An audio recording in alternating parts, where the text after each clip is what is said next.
Hey friends, welcome to tonight's boring history for sleep. This slow-spoken bedtime story is designed to help you relax, unwind, and drift into a peaceful night's rest. Picture yourself strolling through a massive, drafty stone castle. Cold stone floors beneath your feet. The quiet echo of your footsteps as the firelight flickers in the distance. You're a medieval kingus.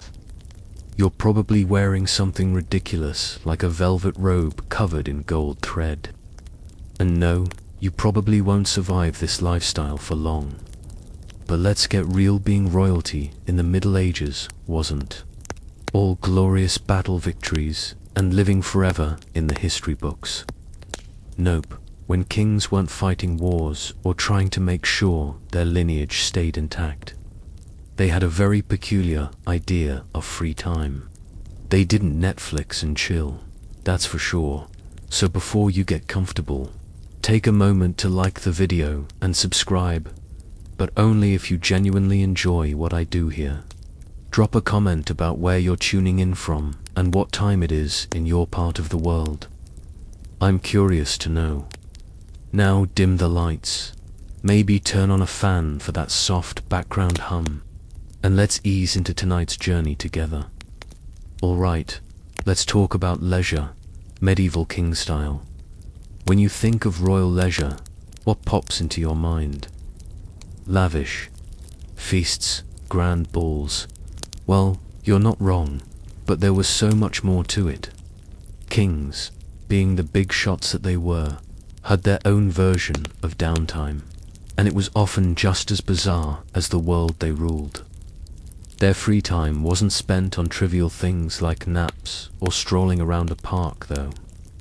No, they were often seen hunting wild beasts, hosting huge feasts, or engaging in ridiculously competitive games.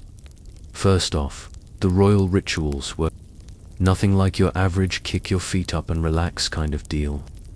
Kings had highly structured days, but once the business of the day was done after all the matters of state, wars and taxes were sorted, there were those precious hours of free time. But, of course, being royalty, their free time was anything but relaxing in the way we understand it today. Instead of lazing around watching TV, which, let's face it, would have been amazing for them, medieval kings were all about performing very particular leisure rituals, usually involving physical activity, grand entertainment, or social events that showcased their wealth and power. For a king, leisure time wasn't about unwinding in the modern sense. It was more about showing off. Leisure was yet another opportunity to reaffirm their dominance and prestige. One of the most famous ways for a medieval king to spend free time was by hunting. This was no ordinary stroll through the woods, mind you.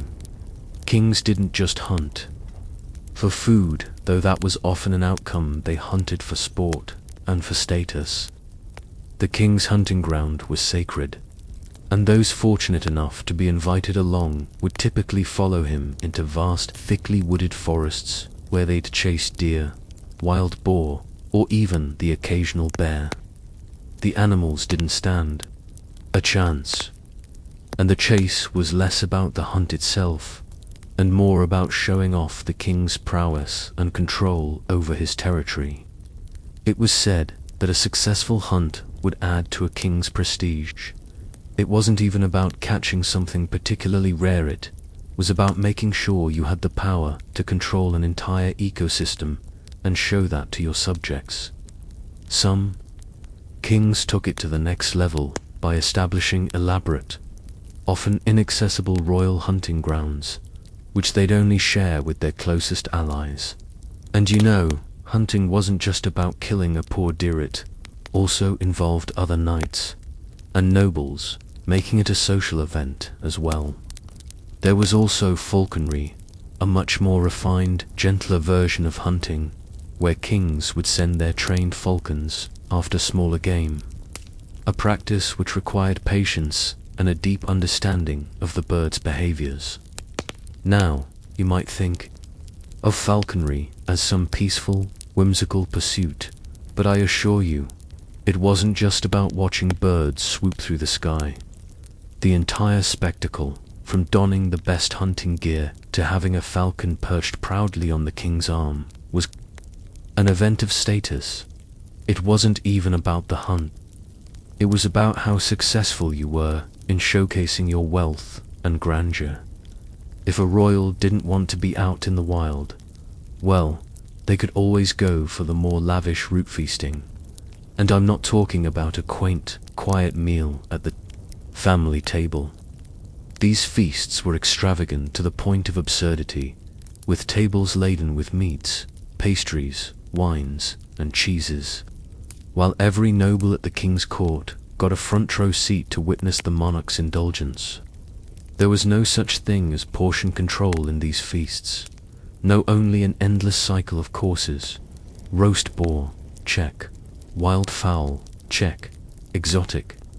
Fruits from far-off lands, absolutely. But it wasn't just about eating.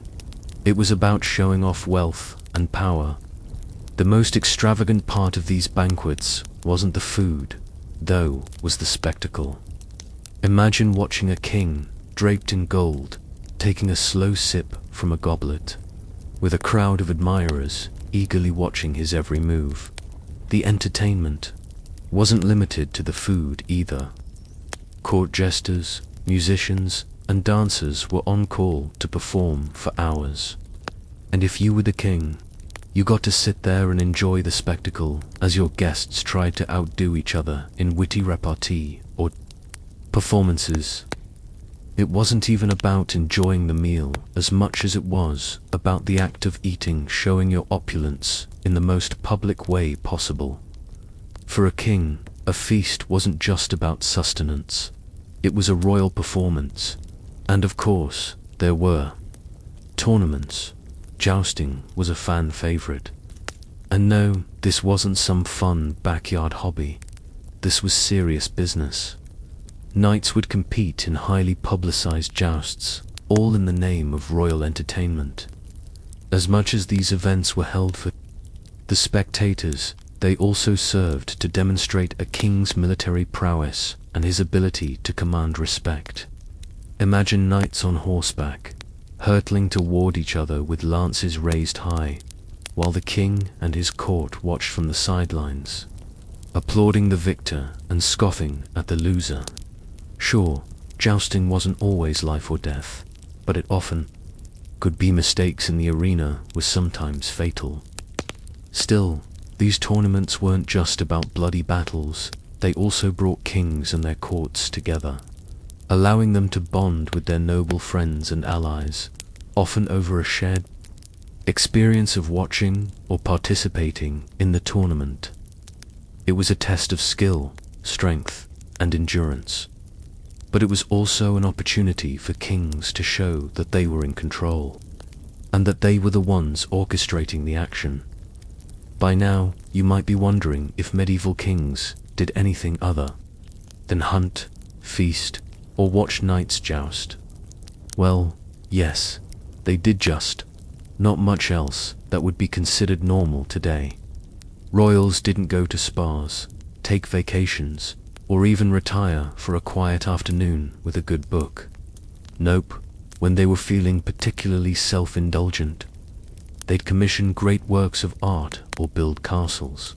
But that too had a purpose. A king's free time wasn't about relaxation.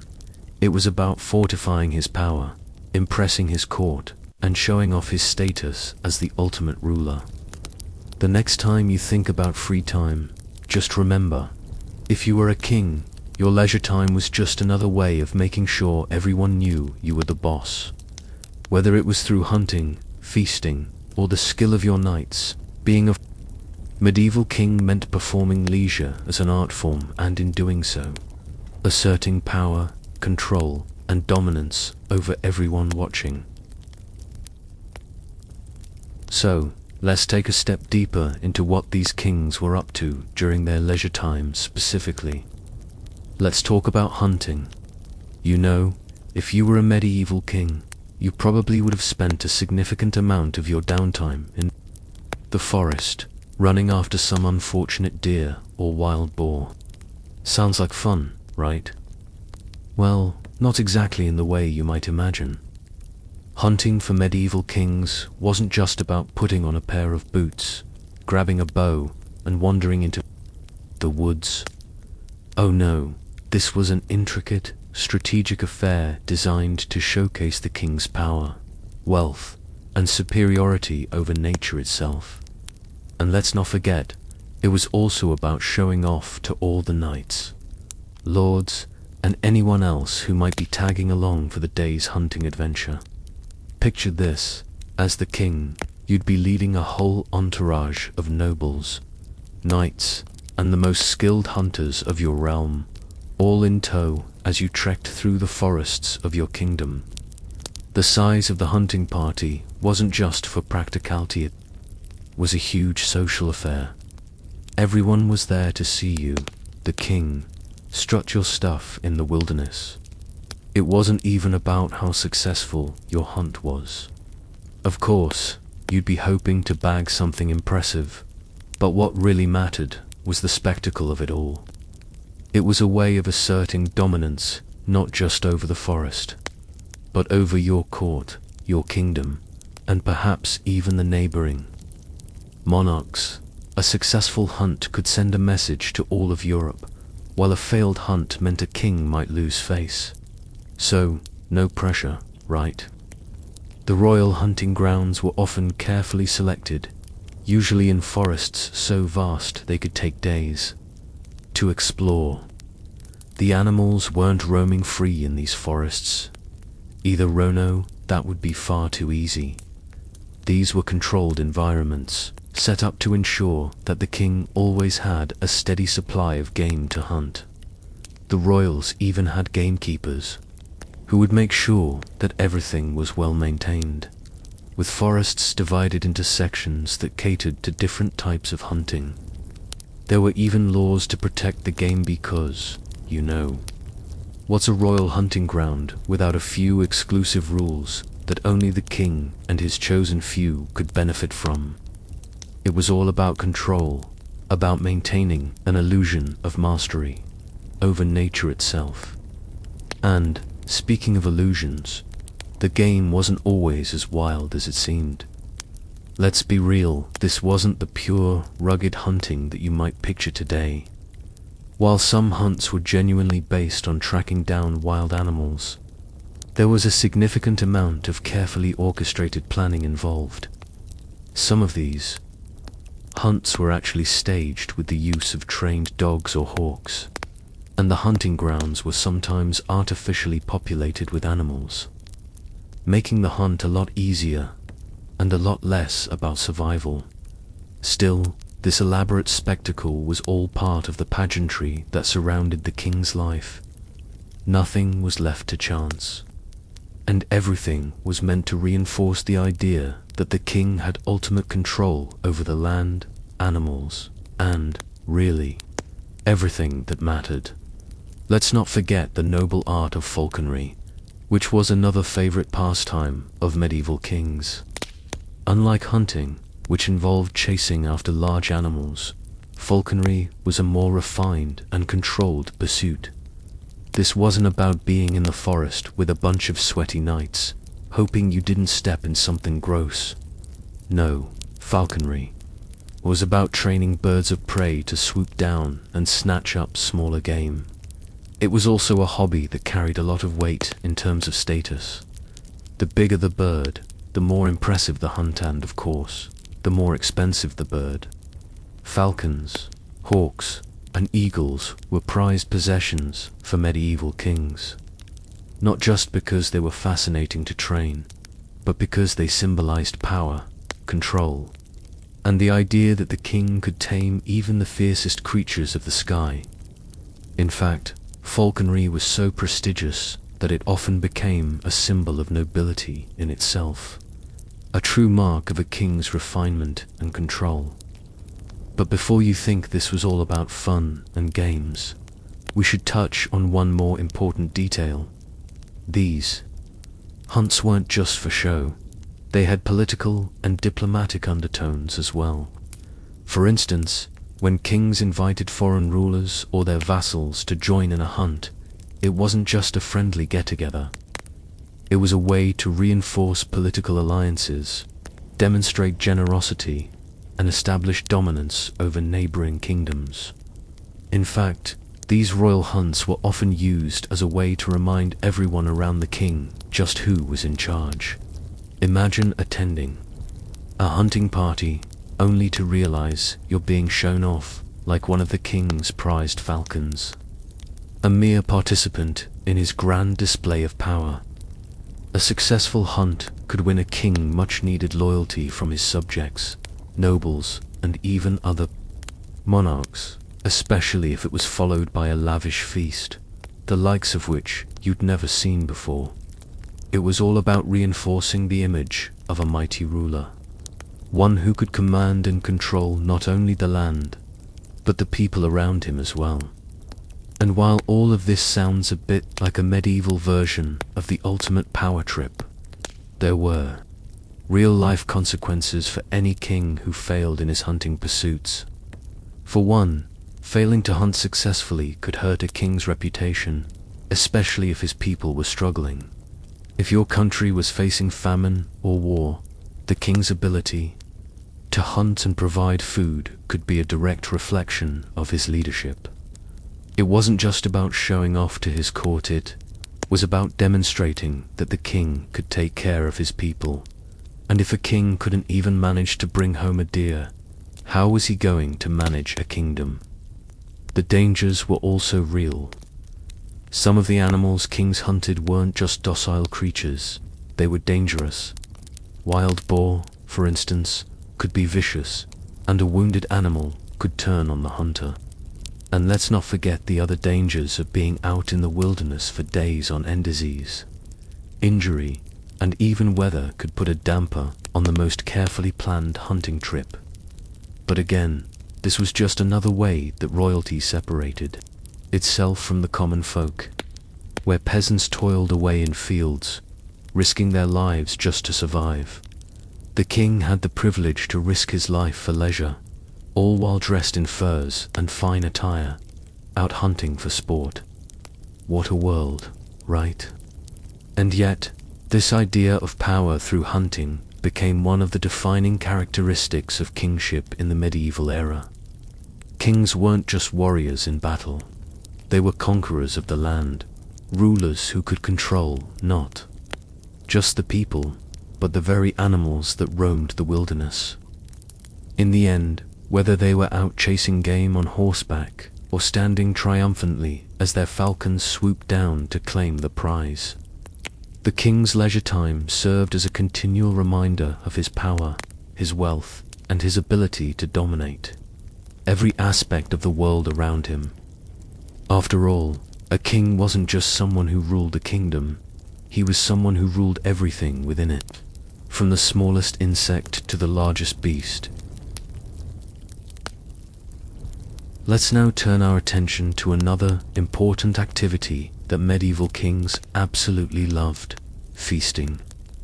Now, when you think of a king's feast, you might picture something out of a fairy tale: a massive banquet hall, tables overflowing, with platters of roasted meats, fruits, and sweet wines, servants running around, and the sound of laughter filling the room. But, as much as we'd like to think of it as a royal dinner party, the reality of medieval feasts was far more complex and definitely much more about power and spectacle than just enjoying a good meal. You see, feasting was one of the primary ways a medieval king could assert his dominance and demonstrate his wealth to both his court and the people around him. For a king, a feast wasn't just about sitting down and enjoying the food. It was about showing that he had the resources, the land, and the power to throw an extravagant event that no one else could replicate. In the Middle Ages, feasts were often held during religious or royal holidays, celebrations of military victories, or as part of diplomatic visits. They were an opportunity for the king to reinforce his authority, show off his wealth, and sometimes even to settle political matters in a more subtle way. A king didn't just host a feast for the sake of food. It was a carefully orchestrated event designed to remind everyone in the room just who was in charge. Imagine you're attending a lavish feast thrown by the king. The hall is dark except for the flickering light of candles and the warmth from the crackling fire. The air smells of roasted meats, spiced wine, and freshly baked bread. The tables are groaning under the weight of elaborate dishes: venison, wild boar, roast swan, and endless fruits and pies. There's music, of course, and entertainers who perform for the guests. And there you are, sitting among nobles, lords, and ladies, all vying for the king's attention. You can hear the clinking of goblets and the occasional burst of laughter. But this isn't just a nice meal, no. This is a performance. The king is making a statement. The extravagance of a medieval feast was often meant to demonstrate just how far-reaching a king's wealth and influence stretched. It wasn't enough to simply serve food. The food had to be exotic, rare, and often extravagant. For example, it wasn't uncommon for a feast to feature dishes made from animals that most people had never seen. Wild game like peacock, swan, and even heron could make their way onto the banquet table. In fact, the more unusual the food, the more impressive the feast. The exotic nature of the dishes signaled that the king had access to resources far beyond the reach of the common folk. There were also often symbolic foods at the feast dishes that represented the kingdom's prosperity or the king's power. One such tradition was serving roasted boar stuffed with a variety of small birds. Because, why not? The bigger the feast, the bigger the statement. But there's more to a king's feast than just the food. While the king dined on the finest of meats and drink, the way he conducted himself during the feast was also part of the show. A king's demeanor at a feast was critical. He had to display calm authority, even while surrounded by the rowdy lords and ladies of the court. He had to manage the guest list, seating arrangements, and even the entertainment, ensuring that everyone knew where they stood in the hierarchy. This wasn't just a casual dinner party, it was a social battleground. Being seated closest to the king was a coveted position, and it signaled power and influence. Those lucky enough to sit near the king were treated like VIPs, while others were relegated to the farther tables, where the food was less extravagant and the attention much thinner. And then there were the entertainers. Every royal feast needed a little bit of flair, and this came in the form of court jesters, musicians, dancers, and poets. The jester was a key figure at any medieval banquet, often tasked with making the guests laugh, and sometimes poking fun at the nobility. But these jesters weren't just entertainers, they were also advisors in disguise. In fact, some of the greatest jesters had a surprising amount of influence at court, often able to speak candidly to the king in ways that no one else could. They had the unique position of being able to say what everyone else was thinking but too afraid to voice. A well-timed joke or a clever piece of satire could have just as much influence as any serious speech. Of course, jesters were often at the mercy of the king's mood. If the king didn't find them amusing, they might end up on the receiving end of a rather harsh punishment. But for those who succeeded in making the king laugh, the rewards were often great. Feasts were also a way for kings to entertain foreign dignitaries and establish alliances. Imagine the king of one kingdom inviting the ruler of a neighboring land to a grand feast. It's not just about food or drink, this is about diplomacy. The lavishness of the banquet was a silent yet powerful message about the king's ability to provide. and how much wealth and influence he could offer. For foreign rulers, being invited to a royal feast was a form of honor and a reminder of their place in the larger political landscape. It also gave them a chance to demonstrate their own prowess in terms of wealth and diplomacy, and opportunity to return the favor with their own lavish feasts or gifts. The cycle of feasts became an important tool for maintaining and forming royal alliances. But let's not forget about the after party. Yes, after the food was eaten and the speeches were made, the revelry didn't stop. Many feasts would spill into the night with dancing, music, and even more drinking. You might think of medieval court dancing as a rather dignified affair, but in reality, it was a bit more energetic. Think of it as medieval party dancing to live music. Even though we often picture kings as these solemn, composed figures, the reality was that they could let loose just like anyone else. After all, a king's life was filled with constant pressure and responsibility. Feasting was a moment of escape, where they could engage with their court and their subjects on a more informal level. Of course, this didn't mean the feast wasn't still a demonstration of power, after all. Only a king could afford such indulgence. So, what does all of this tell us about the kings of the Middle Ages? Well, we see that feasting wasn't just about food. It was about making a statement, flexing the muscles of wealth and power, and reinforcing one's position in the social and political order. A king's ability to throw a lavish feast was a form of soft power, and it was an event where he could showcase his control over not just his lands, but his people. And let's not forget the subtler side of feasting, how it reinforced bonds between allies and served as a stage for politics, diplomacy, and entertainment. Feasting, in its grandeur and excess, was an integral part of what it meant to be a king in the medieval world. So the next time you think of a king eating a big turkey leg at a grand feast, just remember, there's much more going on than just food. It's all about maintaining a kingdom, a court, and the royal image. Alright, let's switch gears a bit and talk about one of the more fascinating aspects of medieval court life, the court jester. You might be thinking of the goofy, floppy hat-wearing character who prances around making silly faces, but trust me, the reality of the medieval jester was a bit more complex than that. In fact, the role of the jester in the medieval court was not only to entertain, but to subtly influence and sometimes even speak uncomfortable truths that no one else dared to say. Yes, these funny little characters were often some of the most powerful people in the room, and they certainly didn't just spend their time telling jokes.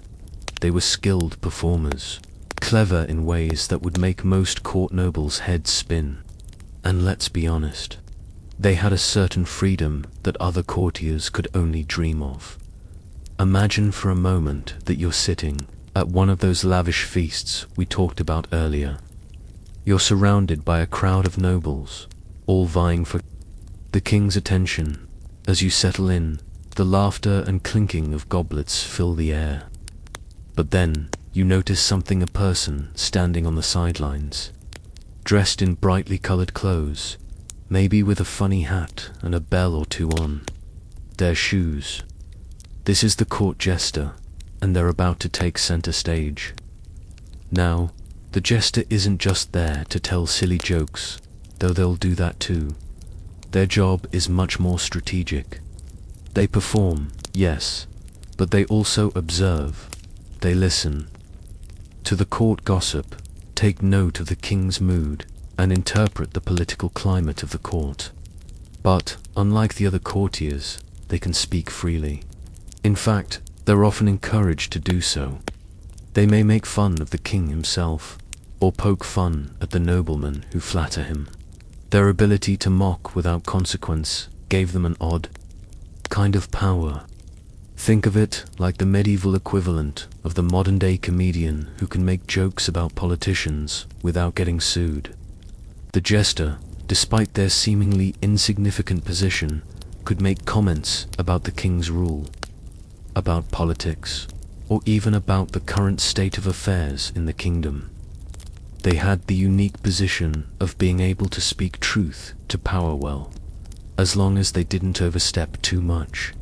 Now, don't get it twisted, jesters weren't always allowed to say anything they wanted. They had to walk a fine line between humor and insult. A jester who crossed the line might find themselves facing the king's wrath sometimes, even losing their head. But the smart ones, the ones who knew how to read the room and keep things light, even when delivering criticism, they were valued members of the court, often given privileges that other nobles didn't have. They were trusted with the king's secrets, and sometimes their relationship with the ruler was so close that they could act as informal advisors. Imagine being a jester with the kind of access to the king that most of the kingdom's lords would envy. Not too shabby, right? But there's more to the jester than just their clever wit. They were often skilled performers, too. A jester's day wasn't just spent telling jokes. They had to be entertainers in every sense of the word.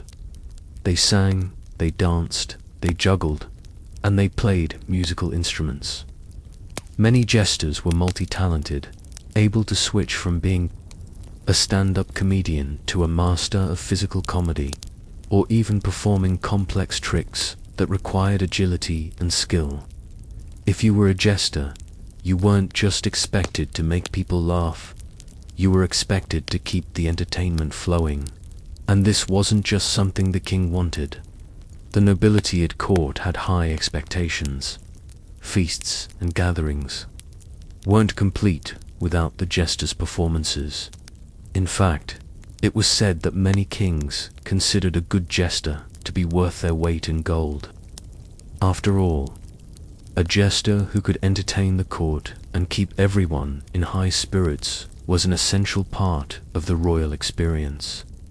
They weren't just a side attraction, they were an integral part of court life. But it wasn't all fun and games. The life of a jester was precarious. You might be on top one day, cracking jokes with the king and the nobles. But if you got on someone's bad side, or if you overstepped your bounds, things could change very quickly. A jester's power was not guaranteed. Some jesters enjoyed long careers at court, while others were banished or even executed for making one too many jokes at the king's expense. The danger of being a jester, of course, was that humor could be misinterpreted. A jester might think they were making a clever point about the kingdom's leadership, but if the king didn't appreciate it, that could be the end of the road. So, while jesters were often in a position of influence, they were also in constant danger of losing everything if they weren't careful. In the context of medieval court life, the jester was often one of the most interesting figures. They existed on the fringes of the nobility, performing a crucial role in the political and social atmosphere of the court, while also being somewhat detached from the everyday duties of ruling the kingdom. While the king and his advisors might be discussing matters of state, the jester was there to lighten the mood, to reflect the fears and hopes of the people through humor, and to keep the court entertained. But they were more than just entertainers. They were a reflection of the politics of the time. When you look back at medieval courts, you'll find that many of the most famous jesters were actually some of the most astute observers of power. They may have been seen as fools in the eyes of the court, but they understood something the others didn't. That the real power often lies in the ability to mock and critique without fear. The jester could be a subtle force of change, even if they were wrapped in colorful clothes and a goofy grin. And beyond their role as entertainers, jesters also held a special place in the hearts of the common people. While the nobles and kings might be busy playing politics, the jester was often the voice of the people.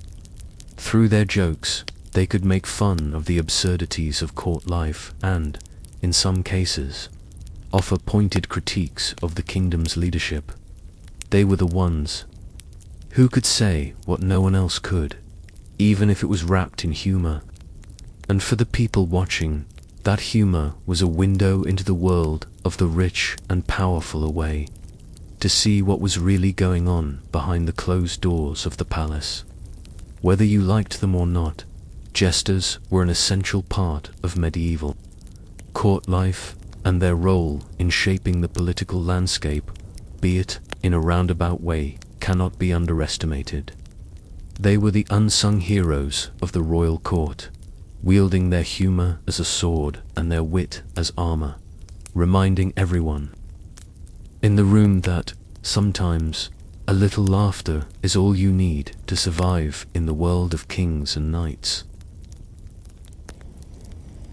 Now, let's turn to something that is often associated with royalty and power: music and dance. If you think that kings and queens in the Middle Ages had nothing to do but attend boring meetings or go on wild hunting trips, think again. While their days were filled with ruling, feasting, and what some might call kingly duties, they also found time to indulge in the pleasures of music and dance. Imagine, for a moment, the opulent halls of a medieval castle, the glow of candlelight flickering off the stone walls, and the rich sounds of lutes and harps filling the air. The kings and their courts, dressed in the finest silks and velvets, would gather together in these grand spaces to celebrate life, enjoy entertainment, and demonstrate their ability to indulge in the finest things the world had to offer. These musical performances weren't just about filling the air with pleasant sounds. Oh no, they were about making a statement, showing the court just how cultured, refined, and, well, powerful their ruler was. Music was an essential part of court life, and it wasn't something reserved for idle leisure. It was an event. Music was an expression of the king's wealth and culture, and, perhaps even more importantly, it was about establishing his place in the grand narrative of history. Kings and their courts were not only consumers of music, they were also patrons of it. The role of a royal patron was important because it signified more than just a king's love for music. It signified his connection to the best artists, the best composers, and, most importantly, the best entertainers of the time. If a king were to invite a renowned composer or a skilled musician to his court, it wasn't just about personal enjoyment. It was about consolidating power through culture. A king who supported the arts was seen as sophisticated and worthy of admiration. And it wasn't just about listening to a good tune, it was about the social status that came with it, you see. Medieval courts were not only concerned with power and warfare, but also with how they were perceived by the rest of the world. A king who threw lavish musical performances and hosted intricate dance parties was sending a message to all who attended. I am refined, I am cultured, and I am a ruler who stands above the rest. And let's not forget about the musicians themselves. They were often very highly regarded, sometimes more so than other members of the court. But their position wasn't quite like that of the noblemen and women who had inherited wealth and status. They were, in some ways, at the mercy of the royal court. A musician who could impress the king was rewarded with status, wealth, and protection. A composer or performer who failed to impress, on the other hand, might find themselves cast aside, but the rewards for success were considerable. Musicians at court were often given lands, titles, and sometimes even financial independence. If a king was truly impressed by a musician's skills, That musician could rise to a level of power in court higher than any knight or lord. This gives us a fascinating insight into the role of the arts in the medieval world. Music and dance were not only tools of entertainment, but were also part of the broader social and political landscape of the time. The ability to entertain and amuse was directly tied to power. The dance floors of the medieval courts were also filled with significance. But don't imagine the waltzes or polkas that you might see at a modern ball. Instead, picture rhythmic movements and intricate steps that were both a display of skill and a way to showcase power. There were formal dances, such as the branle, which were performed in a circle, and the pavan, a slow, stately dance that conveyed a sense of dignity. These dances were not just performances for fun, they were displays of wealth, status, and refinement. The nobles and kings would often take part in these dances, showing off their grace and elegance. Imagine being a noble in a grand hall, dancing with your partner under the gaze of the king. The pressure to perform perfectly was immense, as it wasn't just about having fun. It was about earning respect, maintaining your place in court, and showing that you had the social poise to match your title. The pressure was on, and for those who had the courage and grace to perform well, the rewards were often significant: further royal favor, closer proximity to the king, and the admiration of peers. In contrast, if you were a clumsy dancer, well, you could quickly fall out of favor. Dancing was not just an art. It was a matter of court survival. The music and dancing were also about creating an atmosphere of luxury. It wasn't just about hearing a beautiful melody. It was about feeling the magic of the moment, the feeling of being in a space that belonged to only the elite. The instruments played at these royal events, harps, lutes, violins, and the like, weren't just for decoration. They were part of the atmosphere that helped define the identity of the medieval court. Music was like the soundtrack to a king's reign. The tunes were carefully selected, and the instruments chosen specifically to evoke a sense of grandeur. For example, a lute's mellow, gentle tones would often be heard during intimate moments at court, while the blaring of horns would signal grand celebrations. The music was the pulse of the court, the soundtrack to the lives of kings, nobles, and knights who lived in this world of power and spectacle. In this sense, music and dance were integral to maintaining the structure of medieval court life. They helped foster social cohesion, define relationships between the king and his subjects, and even influenced the diplomatic relationships between kingdoms. After all, a king who was seen hosting sophisticated musical performances was a king who was perceived as cultured and refined, a king whose court was a symbol of stability and power. And in the grand scheme of things, these performances also helped establish the king's legacy. The composers, dancers, and musicians who performed for the king helped immortalize him. The songs they wrote and the performances they gave were a way of recording history.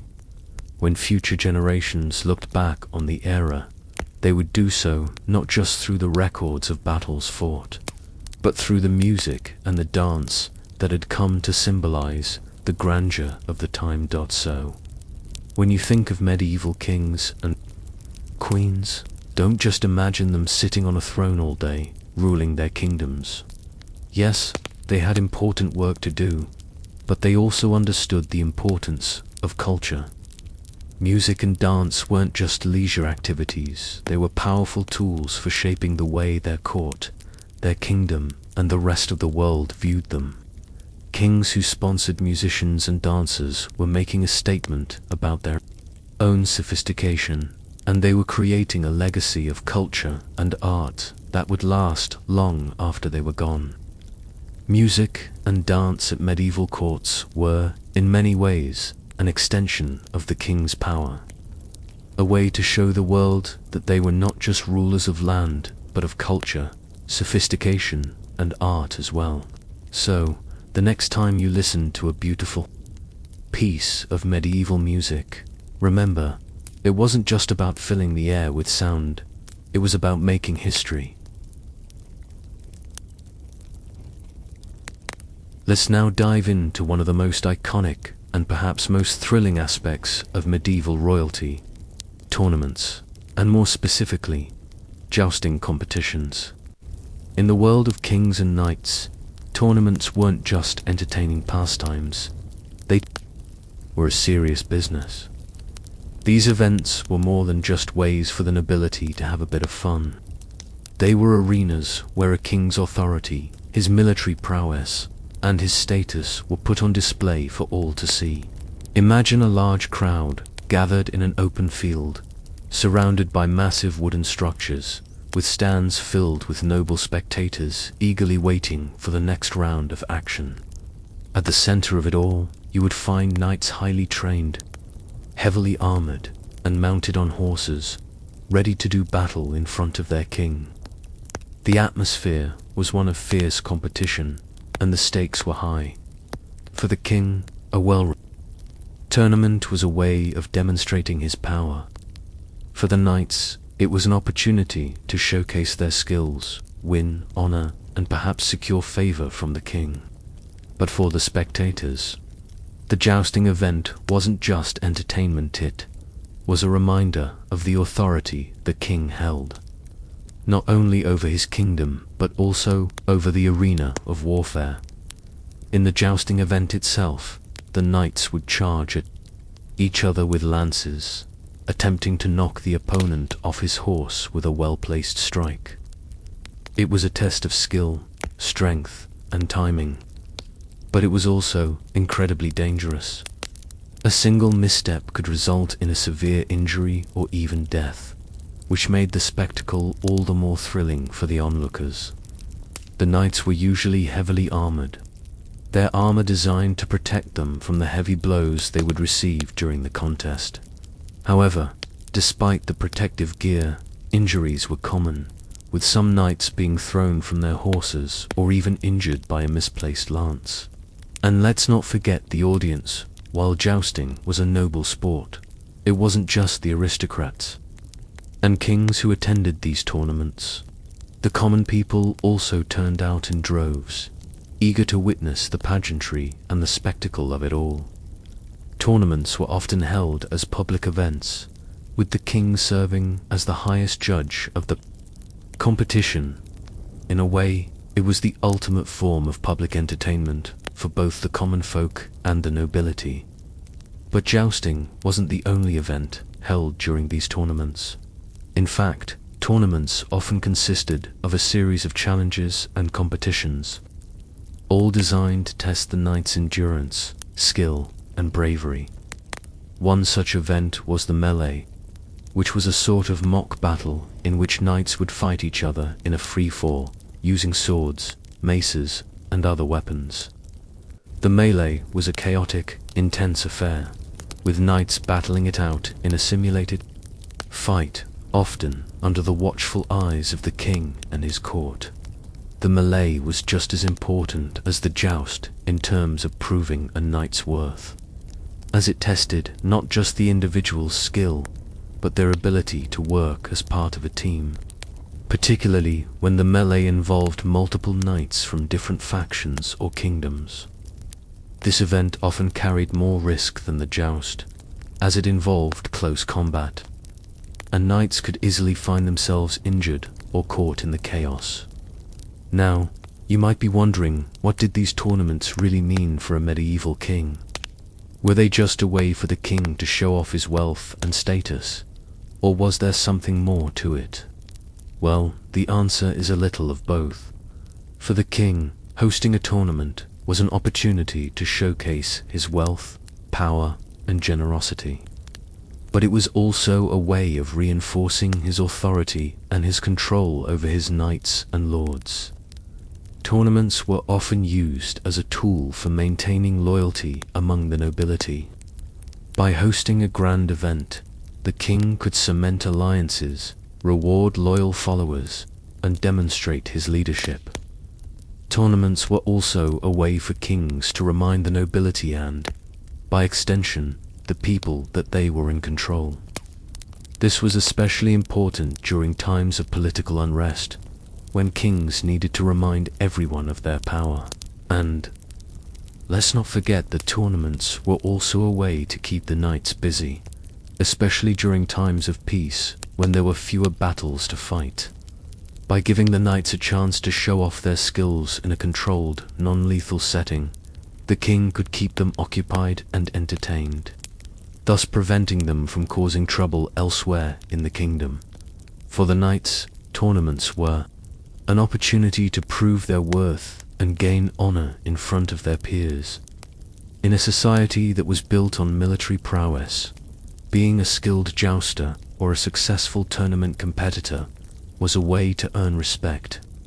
Knights didn't just compete for glory, they competed to secure their place in the social hierarchy.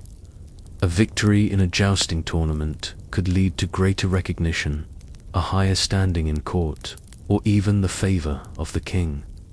In some cases, knights who performed exceptionally well could receive lands, titles, or gifts from the king as a reward for their efforts.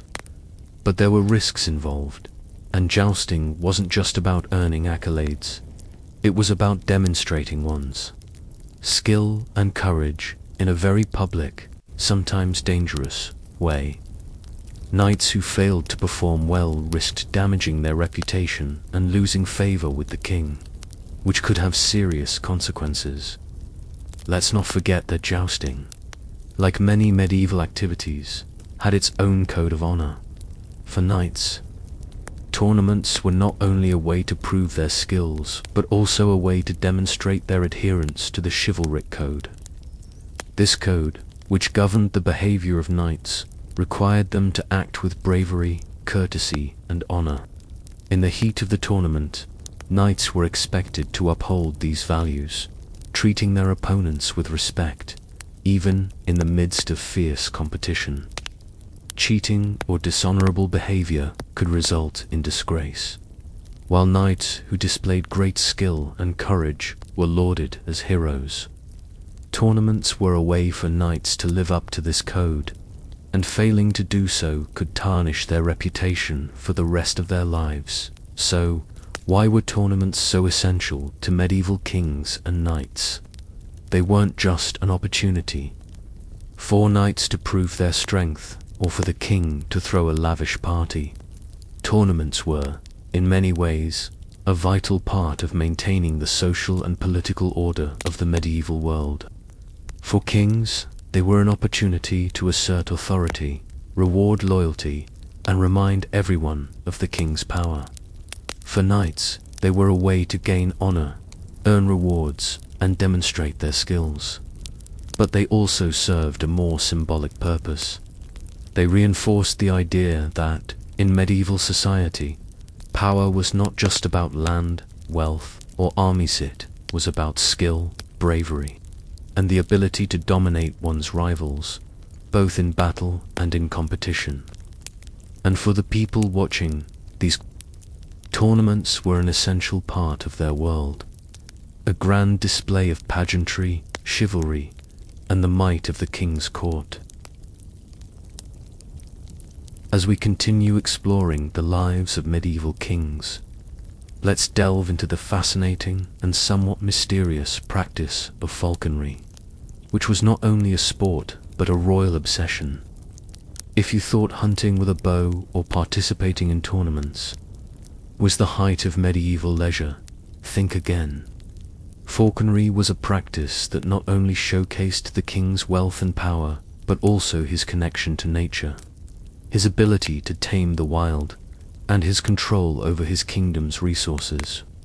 Picture the scene, a royal hunt, the air thick with excitement, and in the king's hand, a magnificent falcon perched proudly, ready to swoop down and catch a small bird or even a rabbit with a single strike. But falconry wasn't just about catching prey, it was a symbol of the king's mastery over both nature and the lives of his subjects. It was a sport of nobility, a demonstration of patience and skill, and a way for kings to assert their dominance in the most literal sense. In medieval times, falconry was a pastime that was reserved for the elite, particularly royalty and the aristocracy. The birds, mostly falcons or hawks, were expensive to acquire and maintain, requiring vast amounts of training, food, and care. These birds were considered to be incredibly valuable, not only for their hunting abilities, but also as status symbols. The bigger the bird, the higher the king's status, as it was believed that only those with wealth and power could afford to keep such magnificent creatures. To the common folk, falconry was a mystery, a world of royal intrigue and exclusivity, something that they could never partake in, but could only marvel at from a distance. The cost of falconry was a reflection of the social divide in medieval times, where the monarchy and the nobility had access to the most extravagant and exclusive leisure activities, while the common people toiled away on the land. The practice itself was intricate and highly specialized. The falcon was not just a bird, it was a royal companion, carefully trained to perform in a specific way. The king's falconer was a position of great importance and expertise. Falconers were the ones responsible for training, maintaining, and ensuring that the birds were at their peak performance when called upon by the king for a hunt. They had to understand the bird's behavior, how to handle it, and how to communicate with it using a series of subtle commands and gestures. Falconry wasn't a simple pursuit, it was a complex, highly skilled practice that required patience, dedication, and a deep understanding of the bird's instincts. Kings often had multiple falcons, each with its own specific function. The most prized falcons were those that could hunt large game like wild ducks or pheasants, and a successful hunt with a falcon was seen as an achievement of great honor. But falconry wasn't just about having a powerful bird, it was also about how the king presented himself while engaging in the hunt. Picture this: the king, clad in fine clothes, walking through a vast open field with his falcon perched on his arm. The whole event was a performance, a demonstration of power and control. The king wasn't just hunting for sport, he was symbolically asserting his dominion over the land and its creatures. The act of hunting with a falcon, especially in front of an audience, was a way for the king to remind everyone of his superiority, not only in the political sense, but in every aspect of life. It was a show of his ability to control nature itself, to harness the wild and make it obey his will. Falconry was more than just a way to pass the time, which was an elaborate display of wealth, power, and cultural sophistication. The falcon itself played a unique role in this drama. The bird was a symbol of the king's connection to the natural world and his ability to tame even the most ferocious creatures. It was a metaphor for the king's ruler, sharp, swift predator under his command. Falconry was also deeply symbolic in the medieval world, representing the king's mastery over all living things. It wasn't just about catching a bird or hunting a rabbit. It was about demonstrating control over nature and showcasing the king's leadership.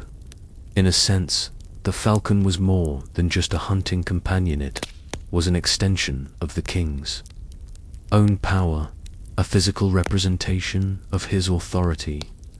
This idea of the king as a master of the wild was deeply embedded in the medieval worldview, where kings were seen as divinely ordained rulers who had control over the earth and its creatures. Falconry was a way for them to embody this idea in the most visceral and direct way possible. But the king's relationship with his falcon wasn't just a one-sided affair. While the falcon relied on the king for sustenance, training and care. It also had a role to play in this intricate dance of dominance and submission. The falcon, in many ways, had a life of its own. It was not a mere tool of the king's leisure, was a partner, a collaborator in the royal hunt. The bond between a king and his falconer was one of mutual respect and trust. The king would rely on his falcon to perform a specific task, and in return, he would care for the bird, ensuring that it was well fed, healthy, and properly trained. It was a delicate balance between master and animal, each dependent on the other to perform their role in the hunt. As we explore the history of falconry, we see that this practice was not just about hunting. It was a highly complex, deeply symbolic activity that reinforced the king's power, wealth, and status. It was an exclusive pastime that only royalty and the aristocracy could afford, and it carried with it a deep cultural and political significance. For the medieval king, falconry was a way to showcase his mastery over nature, his ability to tame the wild, and his supreme control over the kingdom. It was also a way to reinforce the idea of the king as a ruler who was not just concerned with the material aspects of his reign, but with the spiritual and symbolic dimensions of power.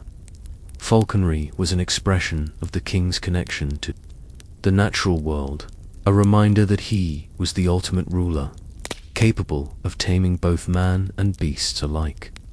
The practice of falconry also extended beyond the realm of leisure into the political sphere, as kings often used falconry as a tool to bond with their subjects. It also became a diplomatic tool. Kings would often exchange falcons as gifts, a gesture that signified alliances and reinforced political ties. These birds were highly prized, and exchanging them was a sign of respect and mutual admiration between kingdoms. Falconry, therefore, became an important part of the political and diplomatic landscape of the medieval world. It wasn't just about hunting, it was about reinforcing political bonds, demonstrating wealth and power, and establishing the king's place in the world order. In conclusion, falconry was more than just a leisure activity for medieval kings. It was a complex and symbolic practice that played a significant role in reinforcing their authority, wealth, and control over both nature and society. It was a display of power, a performance of dominance, and a reminder to all who watched that the king was the ultimate ruler, able to command not just men, but the very creatures of the earth. Through the practice of falconry, kings could show the world their ability to tame the wild, control their kingdom, and maintain their status as the ultimate rulers of all that they surveyed. And in the grand, symbolic tradition of the medieval court, falconry stood as one of the clearest and most striking expressions of the power and prestige of the king.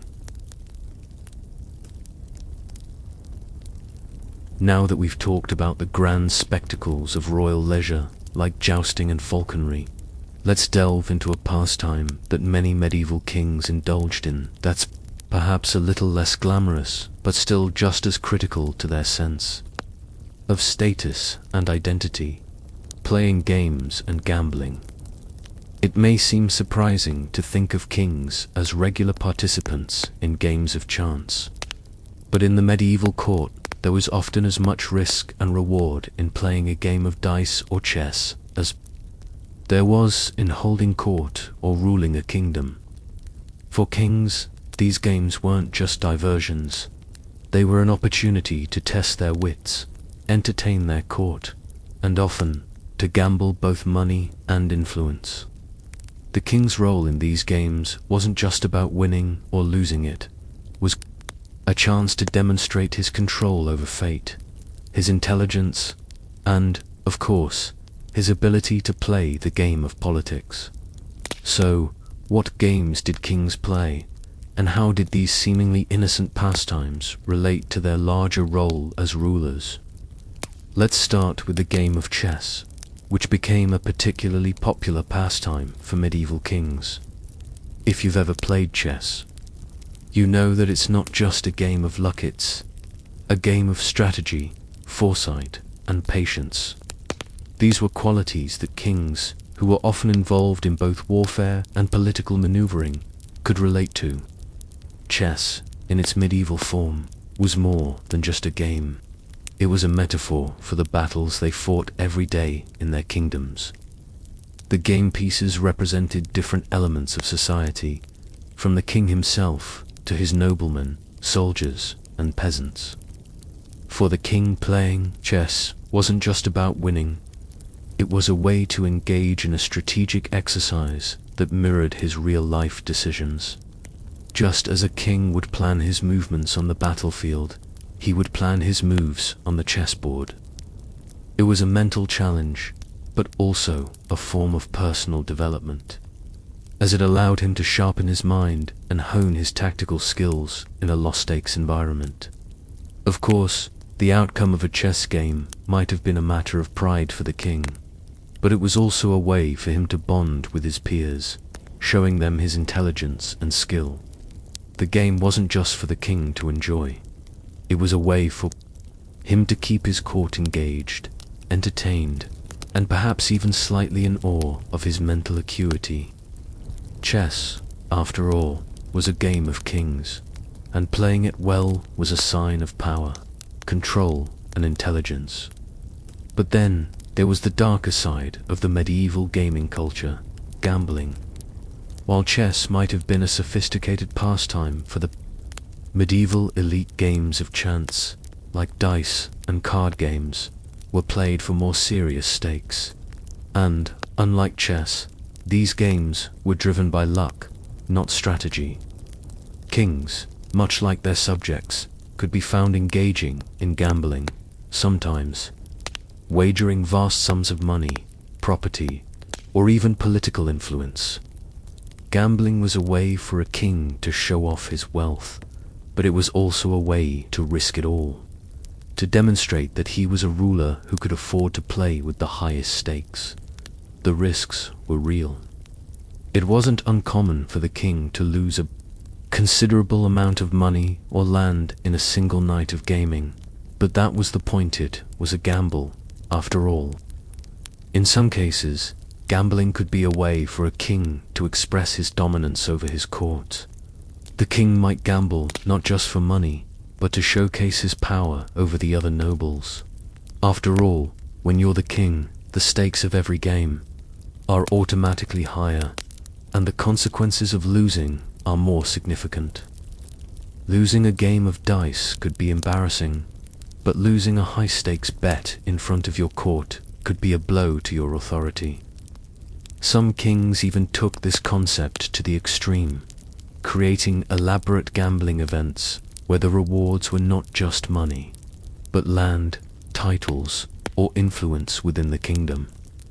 A king who gambled his wealth away was making a statement, whether intentionally or not, that he could afford to lose it. But this risky behavior also had the potential to backfire. If a king's gambling became too reckless, it could jeopardize his position. Noblemen and courtiers watched their king's behavior closely, and if he lost too much of his wealth in gambling, it might spark doubts about his competence as a ruler. Now, let's not forget that gambling wasn't just about money, it was also about power. Medieval kings, particularly those with larger, more complicated courts, used gambling as a means to maintain control over their nobles. Imagine this: a group of powerful lords and knights gathered around a large table, dice in hand, as the king watches carefully from his throne. While it might seem like a casual game of chance, the king is actively engaged in the play. He's watching the stakes rise, reading the room, and taking note of who wins and who loses. If a lord wins a significant amount of money or land, he gains influence. But if the king himself wins, he solidifies his position at the top.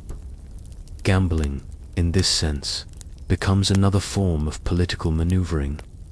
A game of dice or cards could be an opportunity for the king to reaffirm his dominance, to remind everyone in the room of who really holds the power. These games were often used as subtle ways for the king to keep his court in line, ensuring that no one grew too bold or too arrogant in their wealth and influence. Of course, gambling was risky, and if a king lost too much or placed his wealth in jeopardy, it could have serious consequences, especially if his nobles saw an opportunity to exploit his weaknesses. Another aspect of gambling at court involved bets that were less about money and more about matters of honor or political significance. A king might make a wager on the outcome of a battle, or place bets on the success of a particular diplomatic mission. These bets weren't always about money, they were about showing confidence in a particular outcome or demonstrating the king's ability to control his kingdom's fate. In these cases, the king used gambling as a way to signal his control over the future, but also to communicate his vision for his kingdom to his court. It wasn't just about playing games for fun, it was about using games and gambling as a tool to reinforce the king's place in the world. And the court, in turn, would respond accordingly, treating the king's actions as symbols of strength and leadership. Interestingly, some kings took the idea of gambling one step further by creating elaborate betting systems that involved their court's daily activities. These systems weren't just for fun, they were ways to keep the nobility on their toes, ensuring that the king maintained control over his court's political landscape.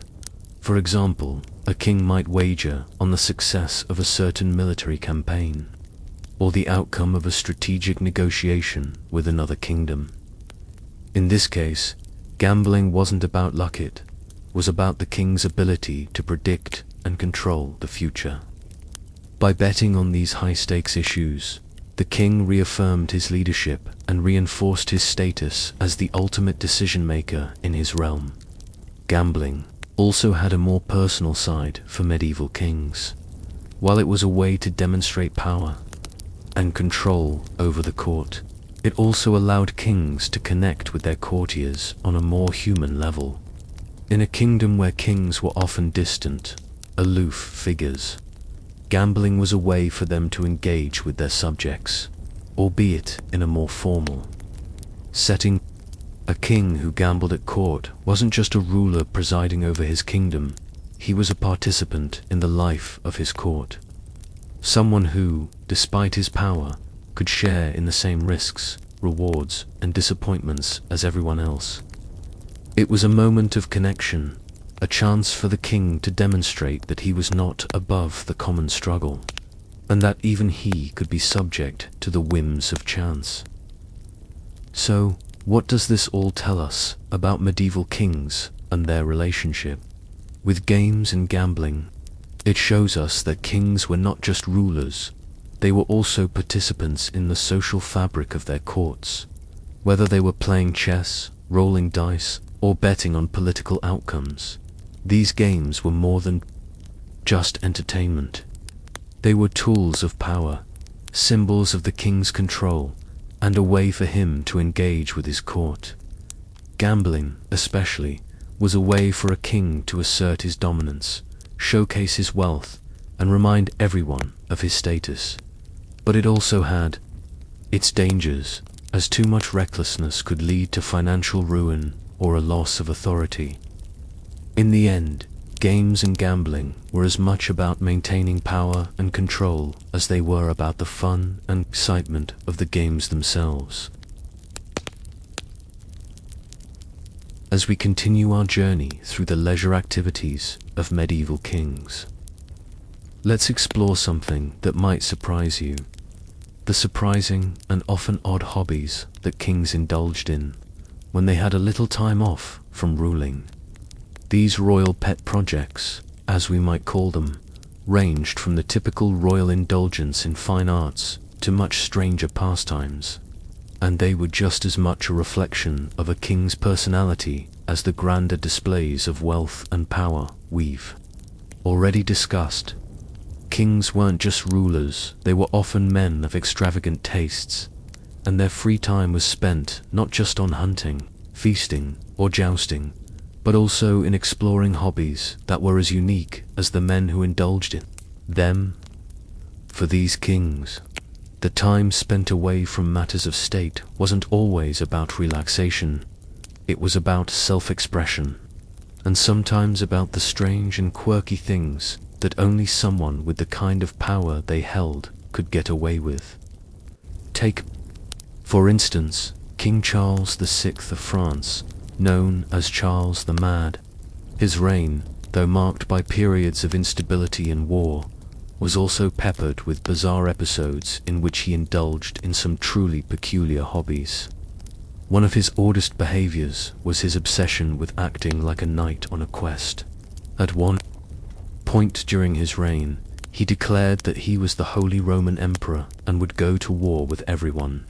He dressed in full armor and believed himself to be impervious to harm, even though he was, of course, vulnerable and ill. This wasn't just some eccentricity, it was part of his larger fascination with chivalry and medieval ideals. He would spend long hours practicing the rituals and traditions of knighthood, despite the fact that his court and his subjects found his behavior to be utterly impractical. Charles VI's pet project wasn't a mere hobby, it was an attempt to live out a fantasy of medieval valor and honor.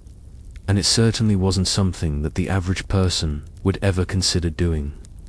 But for a king, the luxury of indulging in a fantasy like this came with the power to get away with it. In this case, the king's obsession with knights, chivalry, and quests became more than just an escape from royal pressures, was a dramatic expression of his frustration with the realities of ruling a kingdom in turmoil. Then there was King Henry VIII of England, whose personal hobbies have become legendary. Henry's reign is often remembered for his 6 marriages and his role in the English Reformation. But what people often forget is that he was also deeply involved in the arts, particularly music. Henry was an accomplished musician who played the lute and composed his own music. He even wrote some of the most famous music of his time. But his hobbies didn't stop there. Henry had an intense passion for hunting, particularly in the form of hawking, and he kept an entire fleet of falcons and hawks. However, his personal interests didn't just revolve around animals and music. Henry also had a fascination with architecture. After the infamous destruction of the monasteries, Henry commissioned the building of magnificent royal palaces, the most famous of which is Hampton Court Palace, which was designed not just as a place of residence, but as a showcase of the king's power, wealth, and personal tastes. This wasn't just about adding opulence to his life, which was about leaving behind a legacy, one that would stand as a symbol of his reign long after he was gone. While other kings might have been content to spend their free time practicing falconry or hunting, Henry VIII turned architecture into one of his pet projects, one that not only revealed his passion for design, but also his desire to immortalize himself as the architect of England's future. And let's not forget about King Louis XIV of France, the Sun King, who perhaps embodied the concept of royal pet projects more than any other monarch. Louis' reign is often seen as a symbol of absolute monarchy, but his life outside of politics was equally lavish and extravagant. Louis was a man who believed that his image should be larger than life, and he poured immense resources into creating the most opulent court in Europe at Versailles. His obsession with beauty, symmetry, and grandeur was reflected not just in his public works, but in his private hobbies as well. Louis was known for his love of the arts, particularly ballet, and was even said to have performed in ballets at his court, a practice that would certainly seem absurd for any other king. His love of dance was part of his broader obsession with appearing regal and majestic at all times. Louis also enjoyed hunting and had a dedicated hunting ground at Versailles. But his true pet project was his creation of Versailles itself, a magnificent palace that was more than just a residence. It was a symbol of Louis' divine right to rule, by dedicating so much of his energy to designing and constructing this palace. Louis not only indulged in a hobby, but also created a lasting legacy that solidified his position as one of the most powerful monarchs in European history. These examples of medieval kings' odd hobbies show that royal leisure was not just a simple matter of relaxation. It was about the need to assert power, control, and personal expression, often in ways that the common people could never dream of. In these cases, the king's pet projects weren't simply pastimes, they were ways to leave an indelible mark on the world around them. And when you had the resources and authority that a king did, your hobbies could shape the very course of history. Whether it was Charles VI's obsession with chivalric quests, Henry VIII's love for music and palaces, or Louis XIV's creation of the most opulent court Europe had ever seen. These kings used their personal interests as tools for demonstrating their power, wealth, and influence over their realms. These hobbies were not just self-indulgent, they were expressions of the king's identity and vision for the future of his kingdom. They were also a way to distract, entertain, and sometimes even manipulate the people around them. But it wasn't just about indulgence in extravagant hobbies.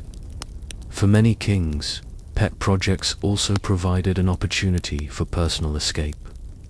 Just as today's political leaders may retreat to their private homes or vacation spots to unwind, medieval kings often turned to their hobbies as a means of coping with the stresses of ruling. Kings like Henry VIII were constantly dealing with political intrigue, threats to their rule, and the pressure of maintaining their dynasties. The personal hobbies and pet projects that they indulged in were, in many ways, a way to preserve their mental and emotional well-being in the midst of their often tumultuous and demanding lives. It's no wonder that, despite their many responsibilities, these kings found solace in activities like music, hunting, falconry, and architecture. These hobbies gave them a space where they could focus on something other than the burdens of monarchy, providing them with a much-needed mental and emotional release. At the same time, these hobbies also allowed kings to present a carefully curated image to the public. A king who spent his free time pursuing refined interests, like the arts or architecture, was demonstrating that he was not just a ruler, but a cultured and sophisticated figure, someone worthy of admiration and respect. This was particularly important for kings like Louis XIV, who carefully crafted his image as a powerful, almost divine ruler. His obsession with creating a magnificent court at Versailles was as much about reinforcing his authority as it was about his personal tastes. The public, of course, was aware of the king's leisure activities and often saw them as a direct reflection of his power and personality. So, as we look at the odd and unexpected hobbies of medieval kings, we can see that royal leisure was about much more than relaxation. It was about control, self-expression, and legacy. Whether it was building magnificent palaces, engaging in elaborate hunting expeditions, or developing a personal passion for music or art, these hobbies were a way for kings to assert their dominance, define their identities, and leave lasting marks on history. The personal interests of these monarchs weren't just distractions from the burdens of rulings, they were key elements of their reigns, shaping the course of their kingdoms in ways that are still remembered today. Let's shift our focus now to a pastime that, while certainly more grounded, still played an important role in how kings spent their free time. The art of patronizing the arts and architecture, while hunting, feasting, and jousting often stole the spotlight as the more thrilling and high-energy activities for medieval kings. One of the most significant aspects of their reigns was their role as patrons of the arts.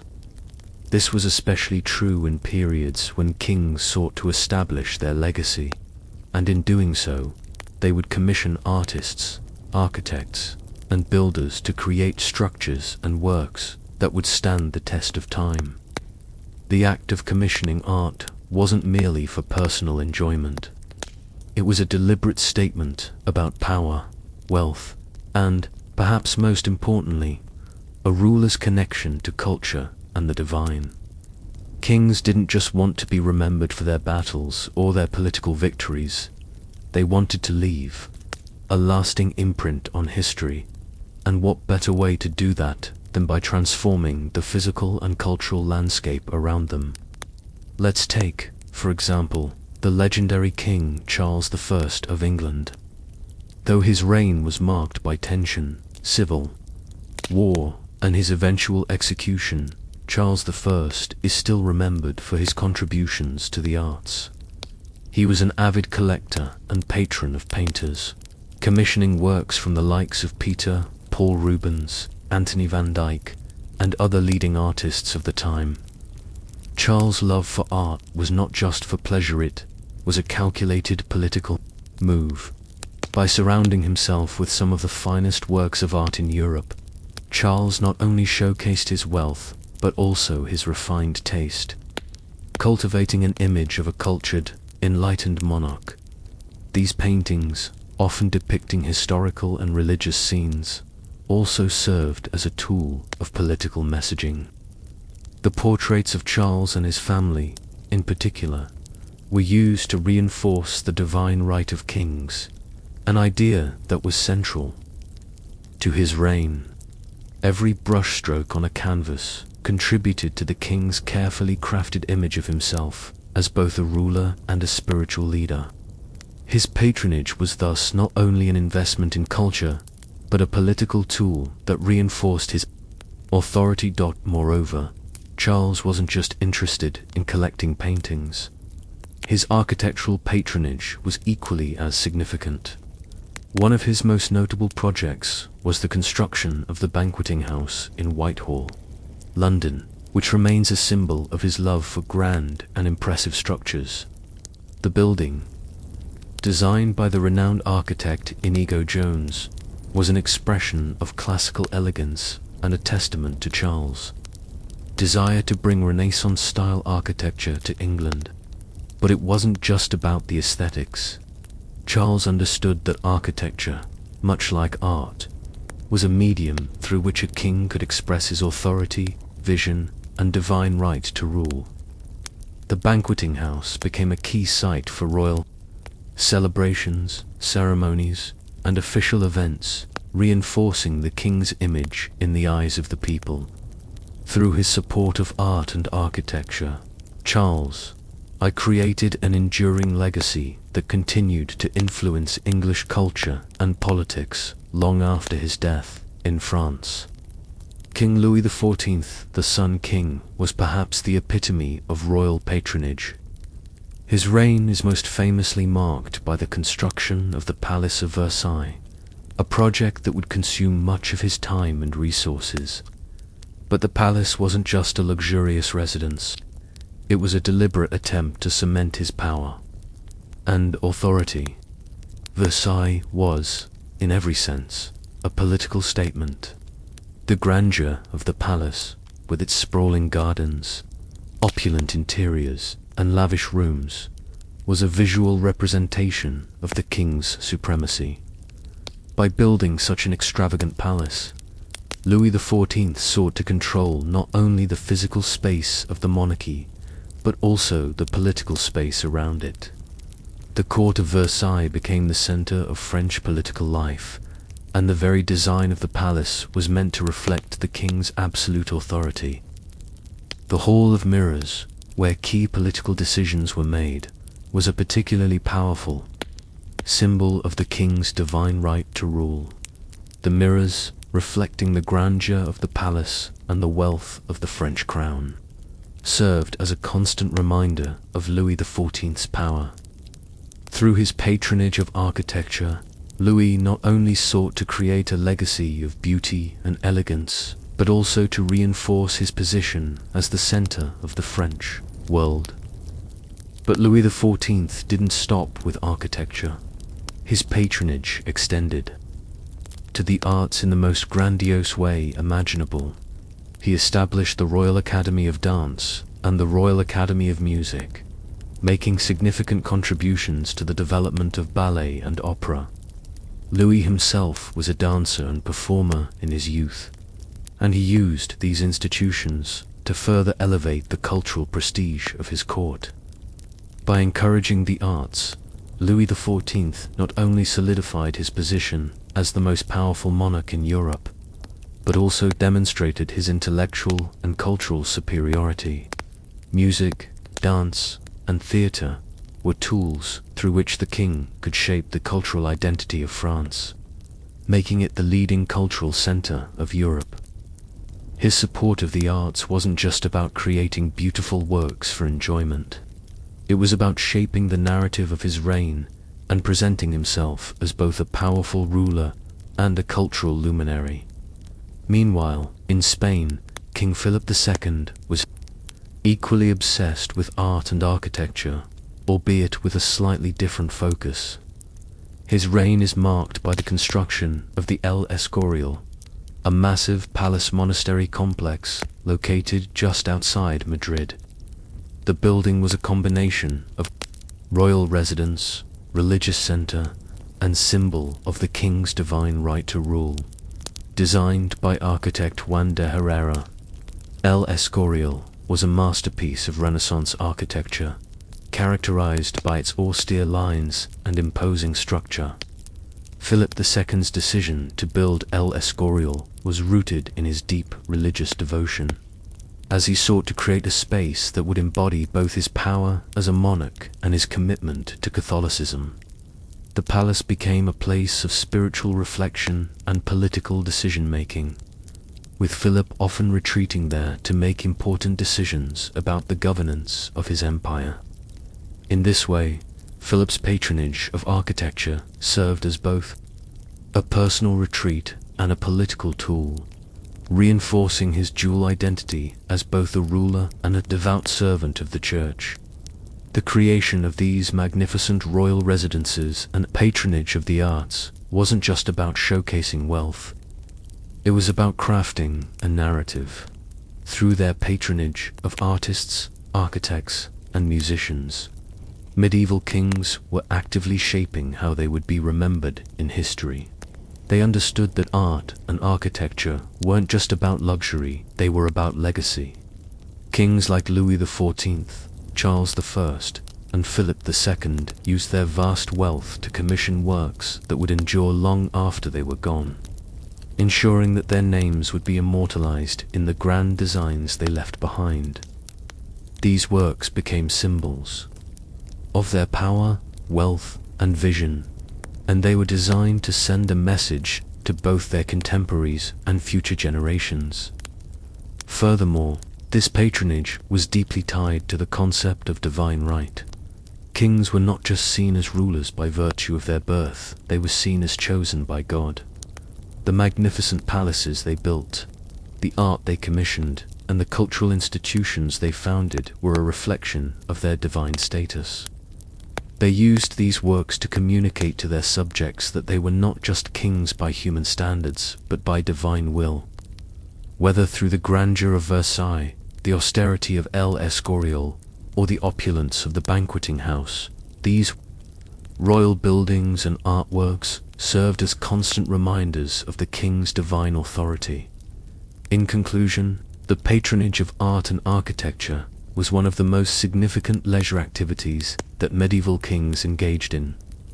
Through the commissioning of grand buildings, works of art, and cultural institutions, kings were able to solidify their power, reinforce their divine right to rule, and create a legacy that would outlast their reigns.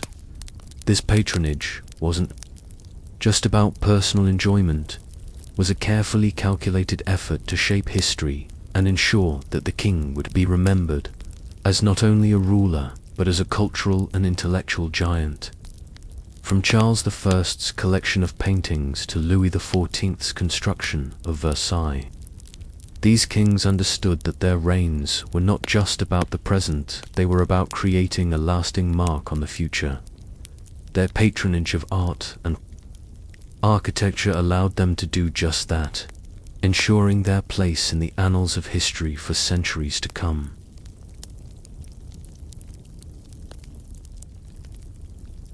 As we venture further into the leisurely pursuits of medieval kings, let's shift our focus to something that many modern minds might not associate with royal pastime: religious practices and pilgrimages.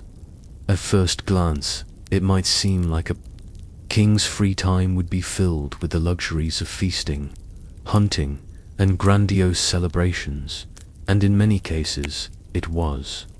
But religion was often just as significant, if not more so, in the life of a medieval king. Far from being purely a matter of personal faith, religious activities for kings were strategic, political, and, at times, intensely public displays of their legitimacy and divine right to rule. After all, kings were often considered to be divinely appointed, and their piety, or lack thereof, was a direct reflection of their worthiness to rule. In this way, religious practices were not simply acts of devotion, but vital components of their political identity, used to reinforce their power and establish their place within the divine order. Take, for instance, the king's participation in the many religious festivals and events that punctuated the medieval calendar. For most kings, these events were far more than just opportunities to attend Mass or receive the sacraments. Religious festivals, particularly those associated with significant moments in the Christian liturgical calendar, were often grand public occasions. During these events, the king was expected to play a central role, acting as both a religious leader and a political figurehead. His attendance at religious celebrations was a way of reminding his subjects that he was in tune with divine will, and that his rule was sanctioned by God. In many cases, kings would offer lavish gifts to the church, participate in public prayers, and even make personal pilgrimages to holy sites as an expression of their devotion. This was particularly important during the Middle Ages, when the church was an incredibly powerful institution, and a king's relationship with the church could be the difference between securing peace and legitimacy and facing rebellion or excommunication. One of the most famous examples of kings who dedicated significant time to religious practices was King Louis IX of France, also known as Saint Louis. Louis was deeply pious, and his reign is marked by his commitment to the ideals of Christianity, particularly the care for the poor and the protection of the church. He is perhaps best known for his 2 crusades, in which he set out to reclaim the Holy Land, though his efforts were largely unsuccessful. But his religious devotion didn't stop with his military campaigns. Louis was also known for his generosity toward the church. He financed the construction of numerous religious buildings, including the Sainte-Chapelle in Paris, a masterpiece of Gothic architecture, which he built to house the relics of the Passion of Christ. His patronage of the church was not only a sign of personal piety, but also a demonstration of his authority as a ruler chosen by God. Louis IX's actions illustrate how a king's religious devotion was intrinsically tied to his public and political persona. His faith was a critical part of his identity as a monarch, and his dedication to religious causes helped secure his legitimacy and elevated him to the status of a saint after his death. Even when kings didn't embark on the large-scale religious missions like Louis IX, they still participated in pilgrimages to holy sites, which were seen as acts of penance and devotion that reinforced their divine right to rule. Pilgrimages were common for kings, particularly those in Catholic countries, and the process of traveling to holy sites often distant and dangerous was seen as a powerful act of humility. One of the most famous pilgrimage routes was the Camino de Santiago, or the Way of St. James, which led to the shrine of the Apostle St. James in Santiago de Compostela, Spain. For many monarchs, this pilgrimage was not only a religious journey, but also a means of asserting their piety and reinforcing their spiritual legitimacy. Even kings who were embroiled in political or military conflicts could often be seen making pilgrimages to holy sites as part of their effort to win God's favor and ensure the success of their reign. Kings would often travel in grand processions, accompanied by their court, as part of these pilgrimages, thus using the journey as an opportunity to demonstrate their power and influence.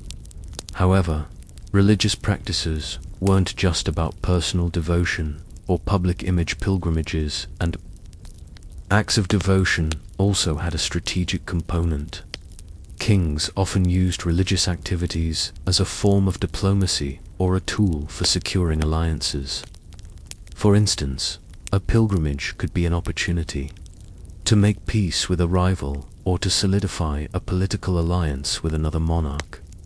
Pilgrims from different countries would often meet along the pilgrimage route, and these meetings could serve as a platform for diplomatic discussions. The king's participation in these religious acts signified his role as a protector of the faith and as someone who held the support of God. As a result, such activities weren't just personal, they were deeply embedded in the political fabric of the time. Additionally, religious festivals and events provided an opportunity for kings to align themselves with the Christian faith's broader power structures. Church leaders, such as bishops and archbishops, were often key figures in the medieval political sphere. A king's relationship with the clergy could either strengthen or weaken his authority by attending religious services and supporting the church. The king ensured that he maintained the loyalty of the clergy, who wielded significant influence over the kingdom's subjects. The church also played a major role in the coronation of kings, an event that solidified the divine right to rule. A king's connection to the church was more than just ceremonial. It was integral to the very legitimacy of his reign. Kings knew that their relationship with the Pope or other high-ranking religious leaders could impact their ability to maintain control over their lands and subjects. Of course, the practice of religion wasn't always about personal piety or political calculation. It could also be a matter of survival. For some medieval kings, religion served as a refuge from the stresses of their rule, offering comfort and guidance in times of crisis. Kings, like the rest of their subjects, faced challenges and uncertainty. Whether it was the threat of rebellion, external invasions, or personal crises, a king's faith often became a source of solace. Seeking divine guidance through prayer or participating in religious rites allowed a king to reflect on his challenges and seek divine intervention in his reign. In these moments, kings found peace in knowing that their power came not only from their military or political abilities, but also from their relationship with God. Kings would often seek to express their devotion through grand acts of charity, which were tied to their religious beliefs. Charity was seen as a virtue in medieval Christianity, and kings were expected to demonstrate their generosity, particularly toward the poor and the church. In fact, many medieval kings established hospitals, orphanages, and other charitable institutions, and they often made large donations to religious orders. By doing so, they showed that their rule was not only concerned with accumulating wealth and power, but also with the welfare of their people. Religious charity also allowed kings to position themselves as benevolent figures, which could strengthen their popularity and solidify their legitimacy.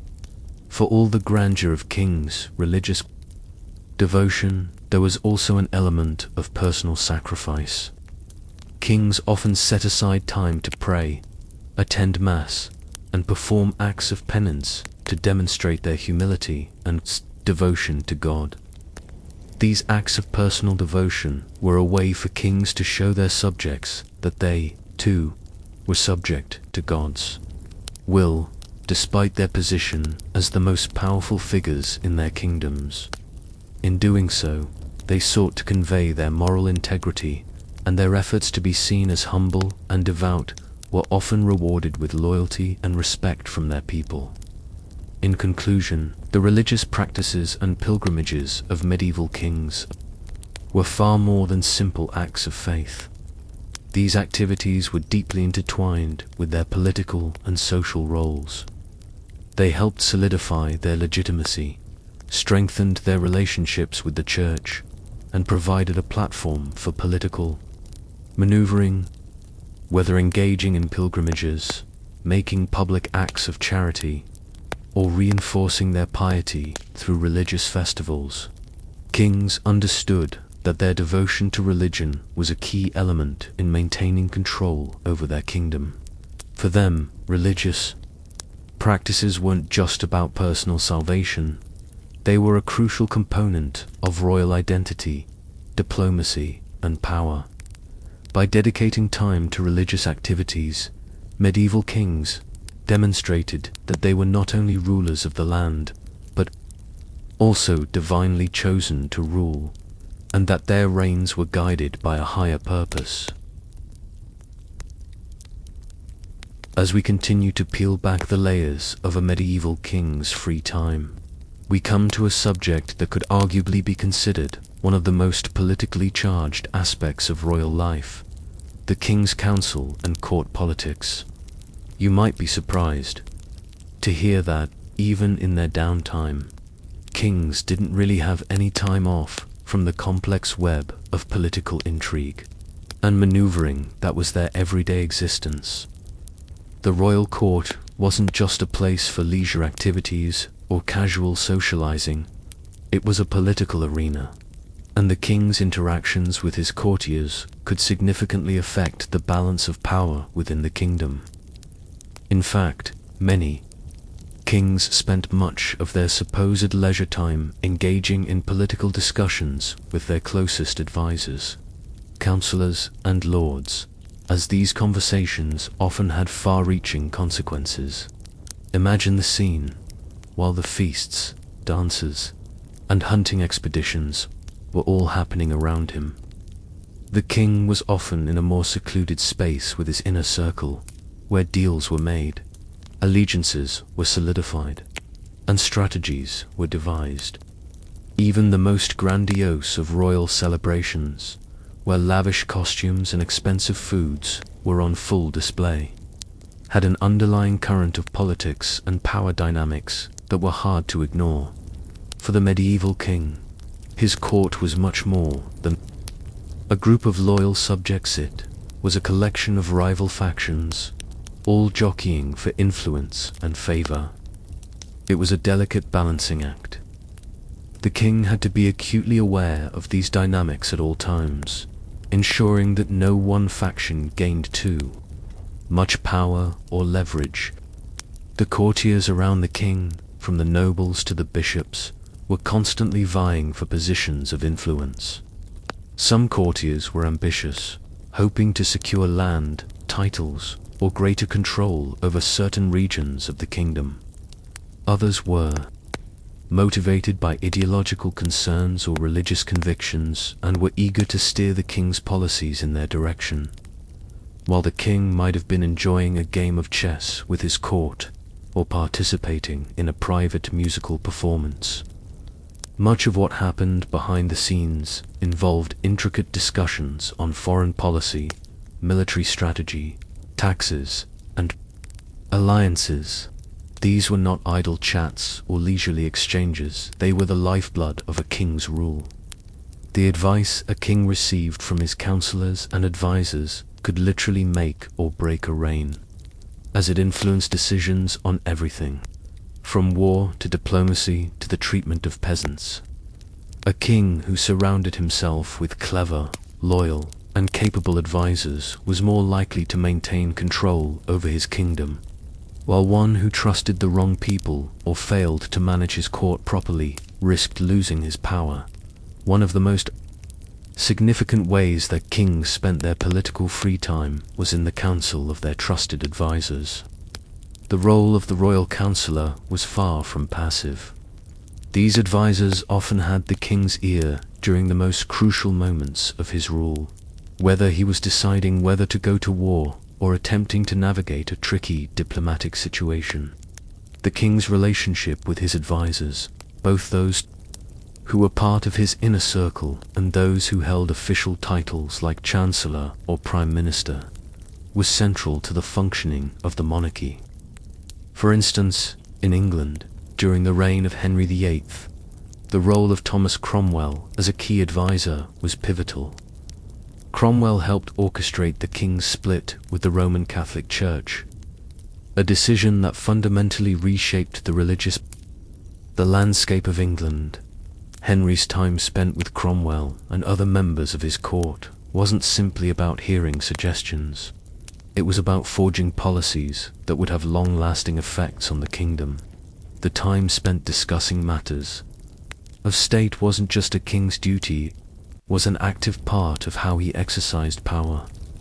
While many of the royal pastimes we've discussed, like feasts or jousts, were public affairs, the time kings spent discussing politics was often private and behind closed doors, where personal ambition, loyalty, and conflict could emerge in full force.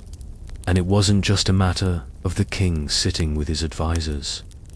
The political landscape of the court itself required constant vigilance. A single wrong word or an ill-timed alliance could have devastating consequences. For example, a king might trust one nobleman to carry out a crucial task only to find out later that this nobleman was secretly working to undermine his authority. This is where the art of managing court politics came into play. Kings had to read the room, so to speak. They had to understand the subtleties of human behavior, recognizing who was truly loyal and who might have ulterior motives.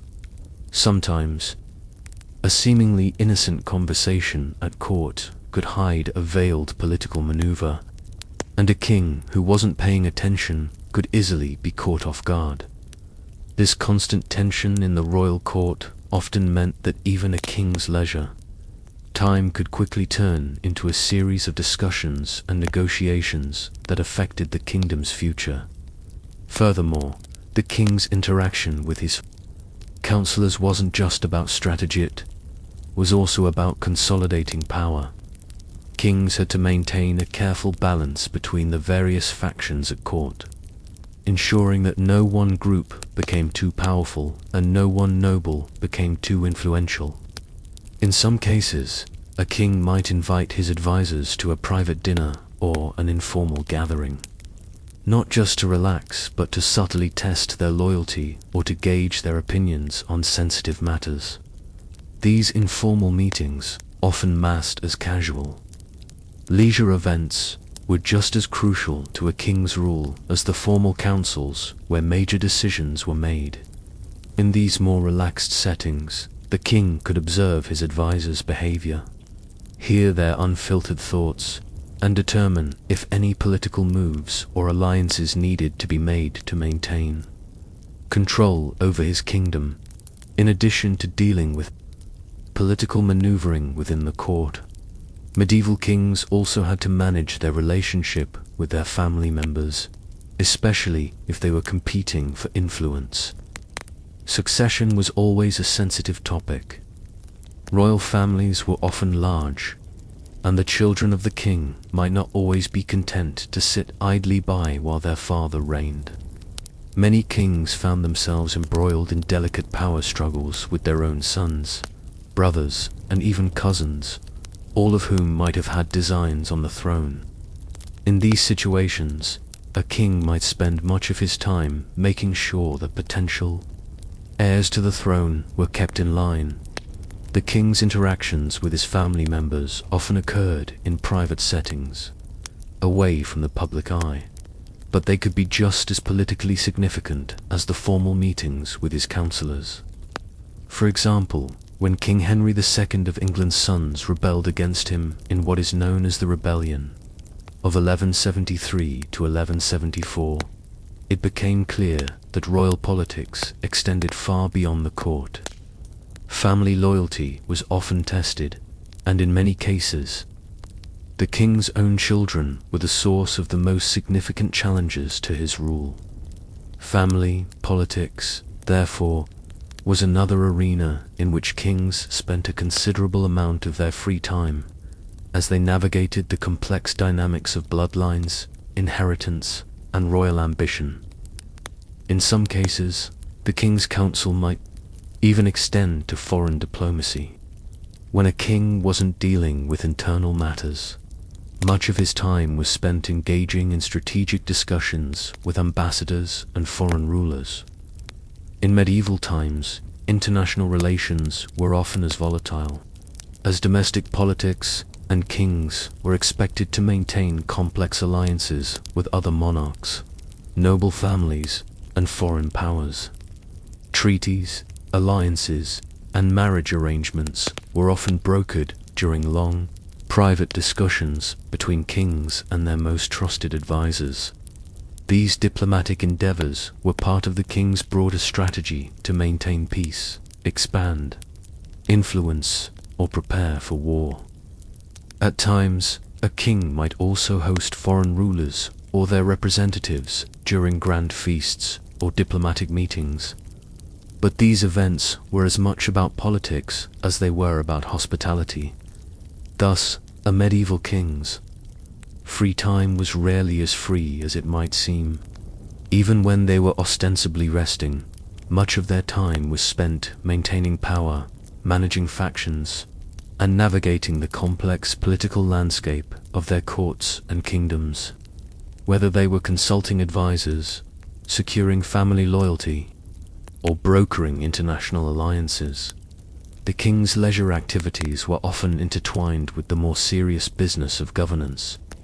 For the medieval monarch, there was no such thing as complete escape from the political pressures of ruling. The court was not just a place for fun, it was a critical space for forging decisions that would affect the future of the kingdom. This delicate political dance, carried out in the shadows of more visible royal pastimes, was an essential part of the king's daily life, ensuring that his power remained unchallenged and that his authority was respected both within and beyond the borders of his realm. Now, let's explore a fascinating and somewhat unexpected way that kings spent their leisure time strolling through their gardens. You may not immediately associate kings with leisurely walks through botanical spaces, but these royal gardens played an important role in the lives of medieval monarchs. Beyond the aesthetic appeal of carefully cultivated greenery, royal gardens were places where kings could escape the often intense pressures of ruling. They were not only spaces for personal reflection and relaxation, but also symbols of the king's control over nature and his ability to create order and beauty in the world around him. Gardens were often considered extensions of the palace itself, and their design, maintenance, and usage were deeply intertwined with the king's image. Much like castles and palaces, gardens were political tools as much as they were aesthetic ones.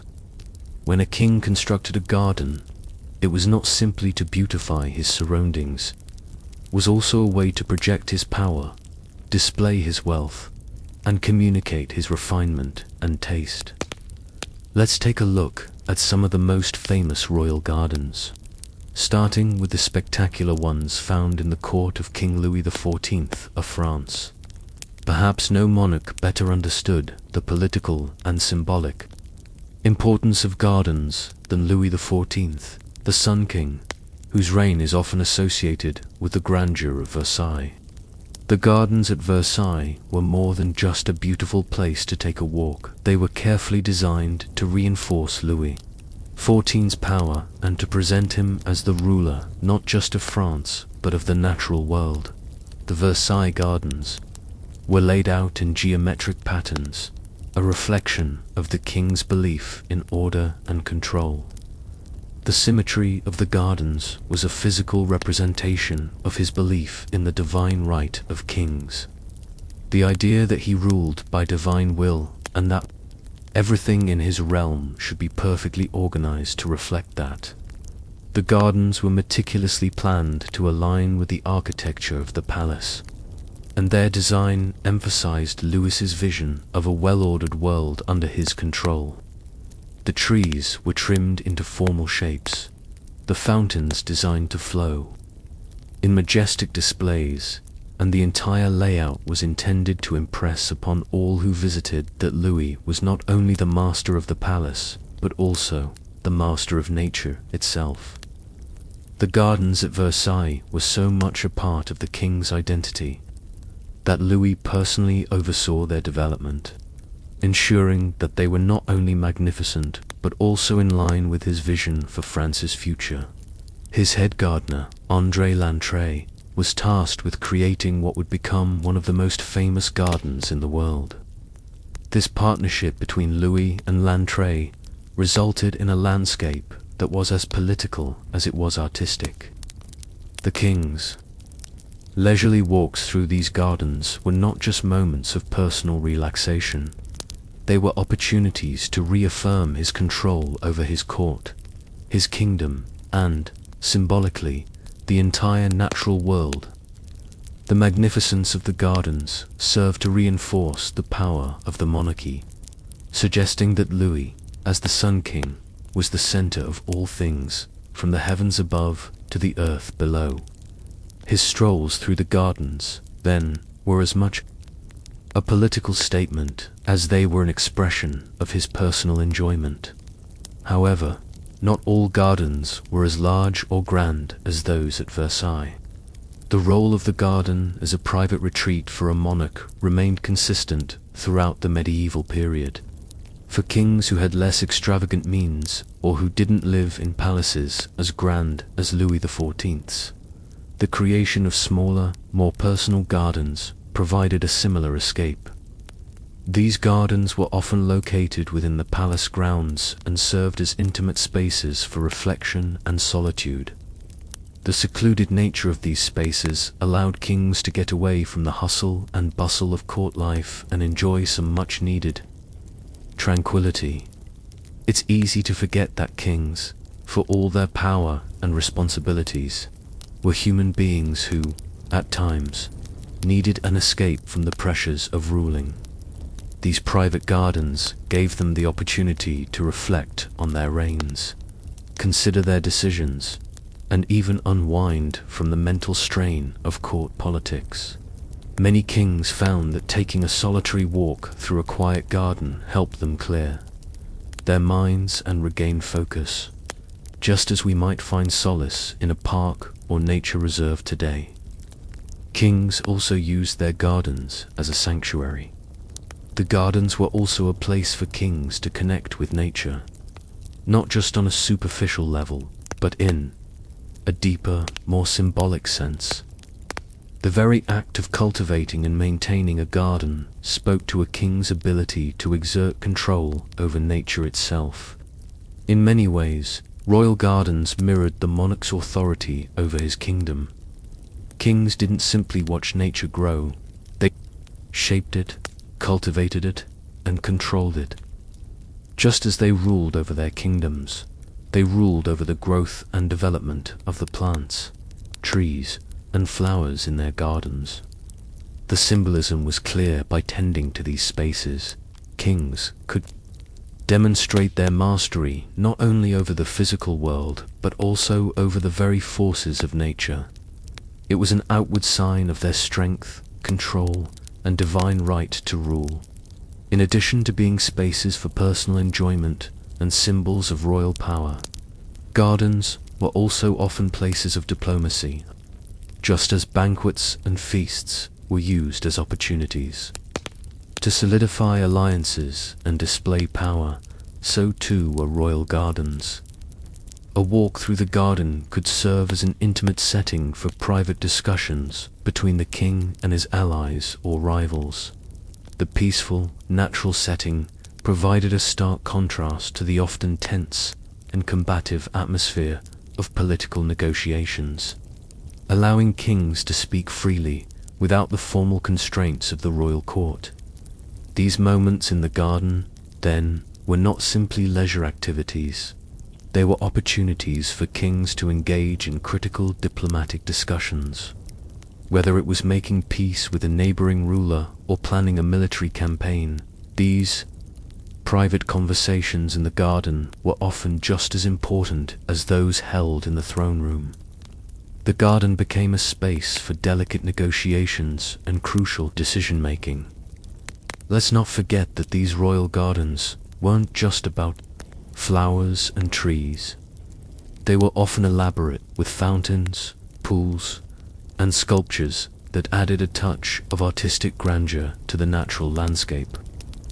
The inclusion of these elements turned the garden into more than just a space for relaxation. It transformed it into a work of art in itself. These decorative elements also allowed kings to demonstrate their wealth and sophistication. The fountains and statues weren't merely aesthetic choices. They were part of the grand design, showing off the king's taste and his ability to commission the finest works of art. In this way, the garden served not only as a personal retreat, but also as a visual manifestation of the king's wealth, power, and cultural sophistication. Royal gardens were also often a place for public gatherings. In some cases, kings would invite their courts or the public to enjoy the gardens, turning them into venues for entertainment and social events. Public festivals, dances, and even performances could take place within the garden, making it a space for both personal reflection and public spectacle. The gardens, in this sense, were as much about outward display as they were about personal enjoyment. Kings used them to showcase their wealth, their taste, and their ability to create beauty. In the world, the lavish design of these gardens, with their perfectly trimmed hedges and orderly pathways, spoke to the king's desire to impose order on the natural world, and by extension, on his kingdom. As we reflect on the importance of gardens in the lives of medieval kings, we see that they were more than just spaces for leisure. They were symbols of power, control, and culture. Whether used as a personal retreat, a diplomatic tool, or a public display of wealth and sophistication, royal gardens were a vital part of the king's reign. Through the cultivation of these spaces, kings demonstrated their mastery over the natural world, their commitment to beauty and order, and their ability to shape the world around them. Gardens were not just places for kings to unwind, they were an integral part of their political, cultural, and personal identities. By carefully tending to these green spaces, kings ensured that their legacy would be as enduring as the gardens they left behind, a testament to their power, sophistication, and divine right to rule.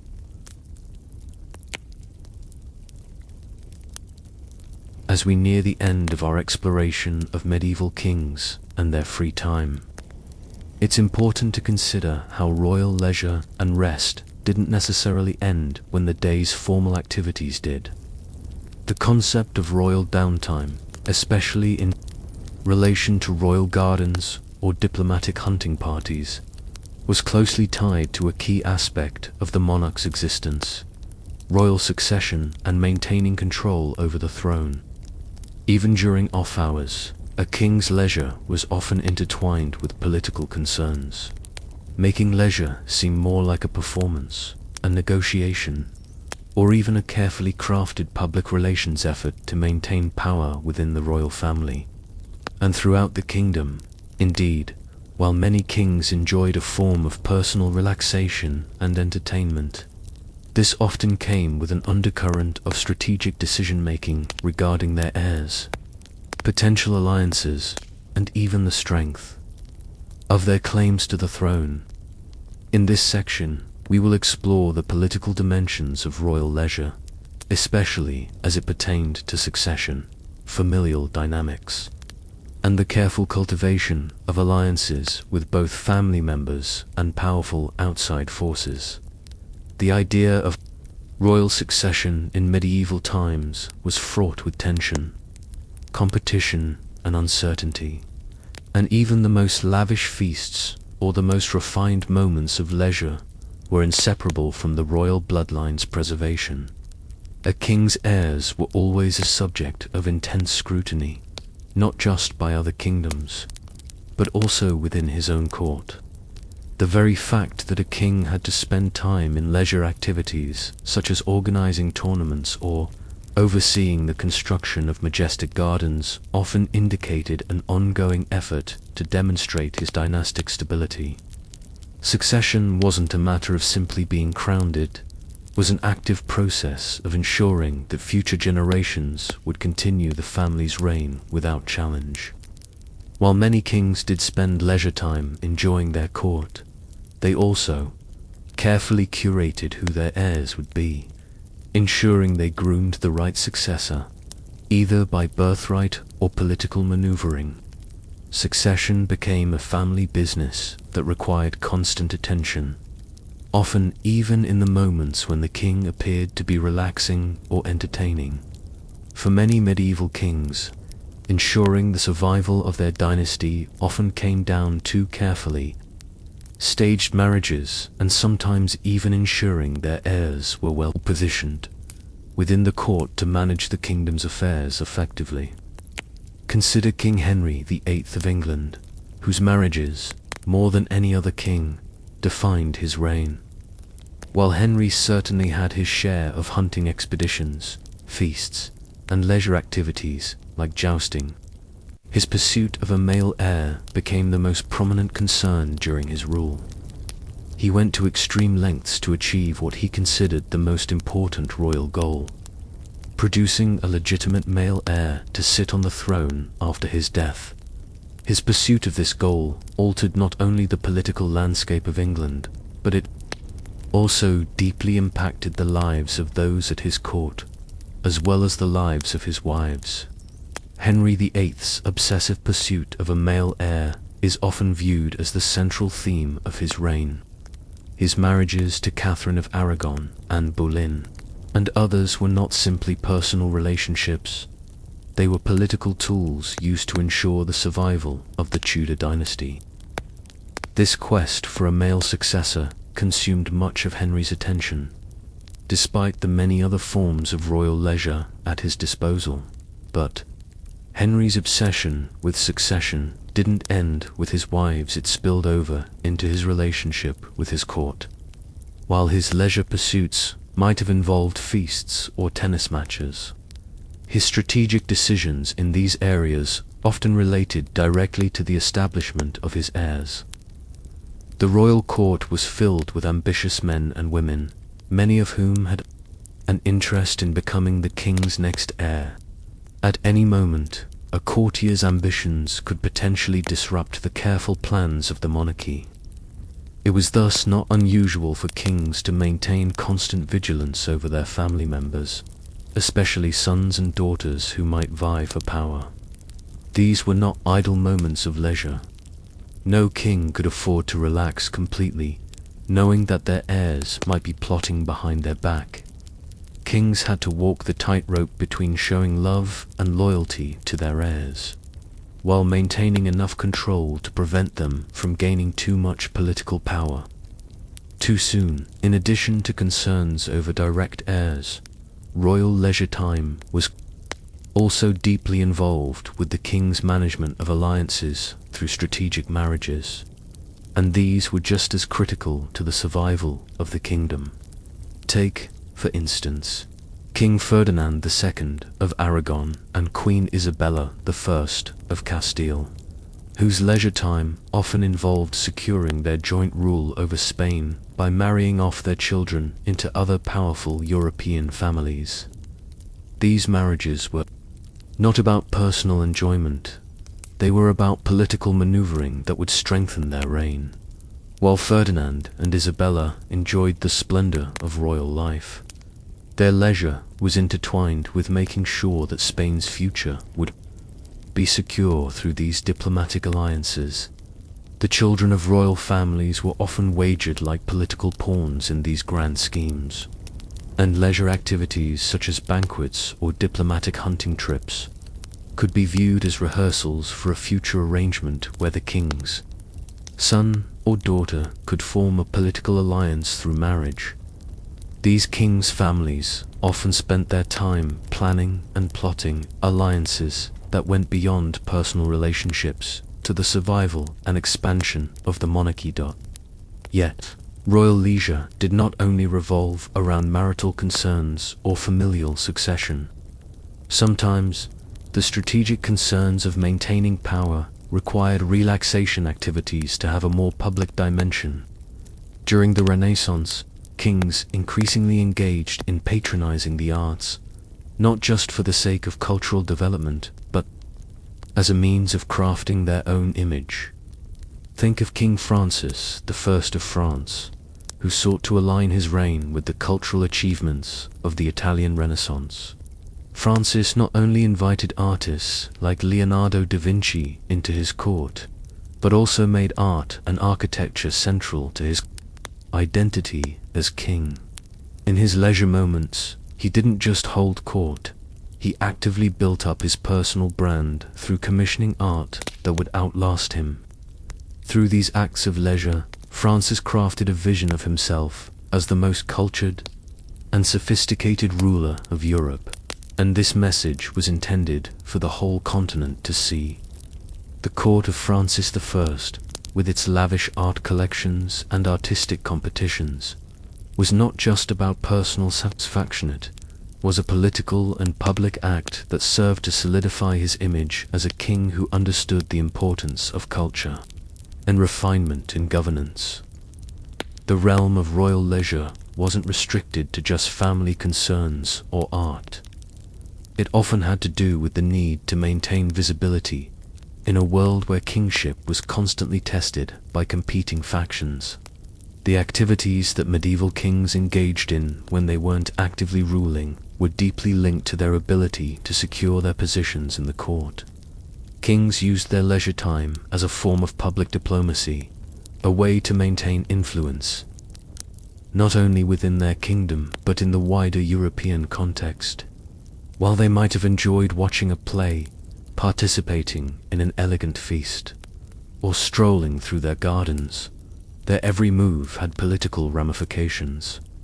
Their leisure time was often subtly crafted to reinforce their power, their dynasty, and their alliances. Kings understood that what appeared to be downtime was often an opportunity to cement their legacy and to influence the politics of the moment. A grand feast or a tournament might seem like mere entertainment, but beneath the surface, these activities were carefully calculated to ensure that the king's power and influence would remain unchallenged. We see, then, that the leisure of medieval kings was never truly free from the weight of their responsibilities. Even when they were engaged in the most seemingly trivial pursuits, the games they played, the gardens they cultivated, and the art they patronized were all part of the larger task of maintaining and extending their rule. Royal leisure wasn't just about enjoying life, was about managing their image, securing their family's future, and navigating the complex web of court politics. Whether it was a king spending hours hunting game, enjoying a lavish banquet, or participating in artistic endeavors, His time off from ruling was often as strategic and calculated as his public speeches and military campaigns. For kings, there was no true escape from their duties. Leisure was just another tool in their reign, wielded to maintain power, preserve their legacy, and ensure their dynasty endured for generations to come. As we conclude our journey through the many ways in which medieval kings spent their leisure time, it's impossible not to acknowledge the ultimate evolution of royal leisure activities, the slow but inevitable shift in how monarchs began to view their roles in the world, and the leisure activities that supported those shifts. In the medieval period, kings were first and foremost rulers men, whose days were filled with matters of state, conquest, and survival. But as time progressed, especially toward the later Middle Ages and the early Renaissance, kings began to recognize that their leisure activities could play a more profound role in shaping their legacy and their identity. The grand feasts, the tournaments, the musical performances, and the gardens they carefully tended were no longer just ways to assert their dominance over their court and kingdom. They were ways to carve out a place for themselves in the annals of history, to immortalize their reigns in ways that transcended the political and military triumphs they may or may not have experienced. This gradual shift in perspective is crucial to understanding not just the life of medieval kings, but also the larger, evolving conception of kingship and the monarchy itself. One of the most profound changes in how kings spent their free time came during the later Middle Ages, particularly during the reign of monarchs who lived in a period marked by the decline of feudalism and the rise of centralized states. Kings like Richard II of England and Charles V of France began to use their leisure time as a means to build their reputations as cultured, refined, and intellectually engaged rulers. Richard II, for example, who ascended to the throne at a young age, invested much of his energy in arts and literature, surrounding himself with poets and artists who would elevate his reign to something more than just a political force. His patronage of art and culture reflected a wider trend among monarchs. The idea that a king's identity could be expressed through more than just military conquests or political maneuvering. Richard's court became a place where literature, art, and even philosophy were valued and patronized, signaling a new era where kings saw their role not just as warlords, but as cultural and intellectual figures. This development did not eliminate the need for military strength or political acumen. Richard, after all, was still the king, but it signaled a growing awareness of the cultural and symbolic power that a king could wield. This shift in the royal role was reflected in the lavishness of the courts during this period. It wasn't just about the material wealth and power of the monarch. It was about using those resources to project an image of wisdom, culture, and divine favor. The royal courts began to look and feel different. The monarchs and courtiers who had once devoted their time solely to hunting or the affairs of state now found themselves engaged in intellectual pursuits. King Charles V of France, for example, known as Charles the Wise, spent a considerable amount of his time cultivating his library and surrounding himself with scholars and intellectuals. His court became one of the most learned in Europe, with his patronage of the arts, literature, and learning establishing a tradition that many subsequent kings would follow. For Charles, his leisure time wasn't just an escape from the pressures of ruling, it was a means of shaping how future generations would remember him. He wasn't just a political figure, he was a patron of knowledge, and his legacy was as much intellectual as it was political.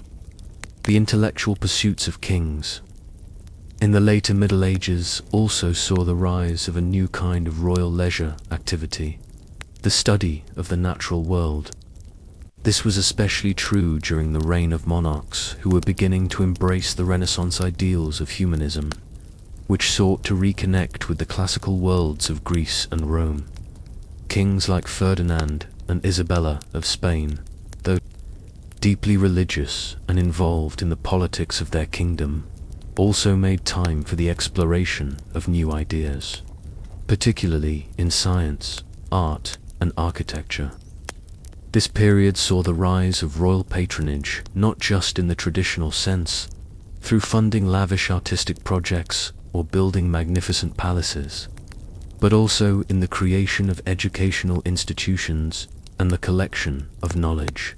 In the case of Isabella, her patronage of Christopher Columbus's voyages was not just about expanding the empire, it was also about creating a legacy that would place her firmly at the center of European history, not only as a queen, but as a forward-thinking monarch who helped lead Spain into an age of exploration and discovery. The leisure time spent in contemplation, supporting exploration, and learning had implications far beyond the immediate context of their reigns. In addition to intellectual pursuits, we also see a change in how monarchs spent their leisure time. In relation to religion, while earlier kings might have used religious practices as tools for maintaining their political power, by the later Middle Ages, there was a growing trend among kings to genuinely embrace the role of spiritual leader. Kings like Louis IX of France, who had been crowned a saint after his death, saw their leisure time as a time for deepening their connection with God. Louis IX's participation in religious ceremonies, pilgrimages, and even his personal interest in theology were reflections of the growing belief that kings had a duty to lead their people not just in politics, but also in faith. His participation in the Crusades was not just a military campaign, it was a deeply spiritual endeavor, driven by his personal religious convictions. In this way, leisure and religious devotion became intertwined for some monarchs, and the time spent in prayer, reflection, and pilgrimage became an important part of their reigns. The creation of monastic orders, the building of chapels, and the commissioning of religious art were not only acts of piety, but also ways for kings to ensure that their legacy was tied to a higher purpose, one that extended beyond the temporal and into the eternal.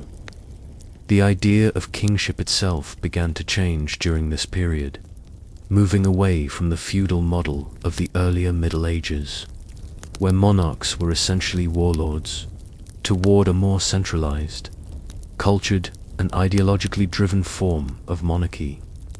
This shift was not just an aesthetic or cultural one, it was also a political shift, with leisure activities now serving as tools to cement power. Kings increasingly saw their leisure time as an opportunity to shape their image, to establish a personal brand that was about more than just holding onto power. It was about constructing a legacy that would outlast their reign.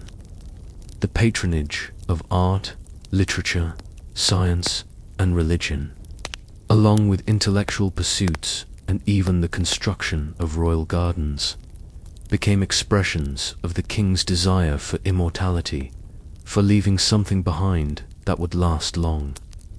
After he was gone, kings were now using their time away from the burdens of ruling to define how future generations would view their reigns. Of course, not all kings embraced this more intellectual and artistic vision of kingship.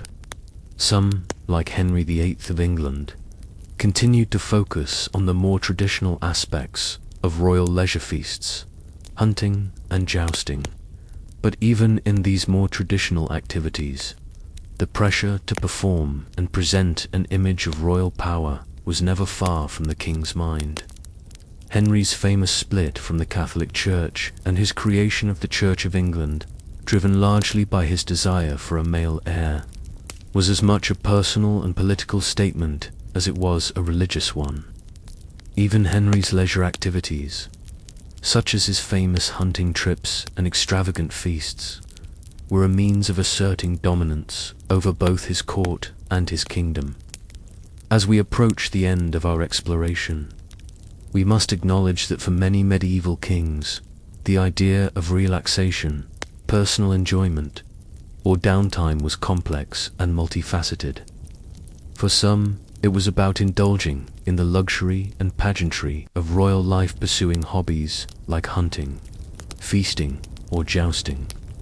For others, it was about intellectual and spiritual pursuits, where the time spent away from politics became a means of shaping the king's legacy. And for a few, it was about combining the personal with the politically, using leisure activities to build alliances, solidify power, and ensure the survival of their dynasties. In every case, royal leisure was about much more than just relaxation. It was a calculated, often strategic use of time to ensure that the king's influence remained unchallenged and his place in history was secure. As much as kings sought respite from the pressures of ruling, they understood that every moment of their lives was part of a larger story, a story that they were carefully crafting for posterity. By the end of the Middle Ages, it was clear that kingship had evolved into a much more complex institution, one that required not just strength and strategy, but culture, intellect, and an understanding of legacy. ***.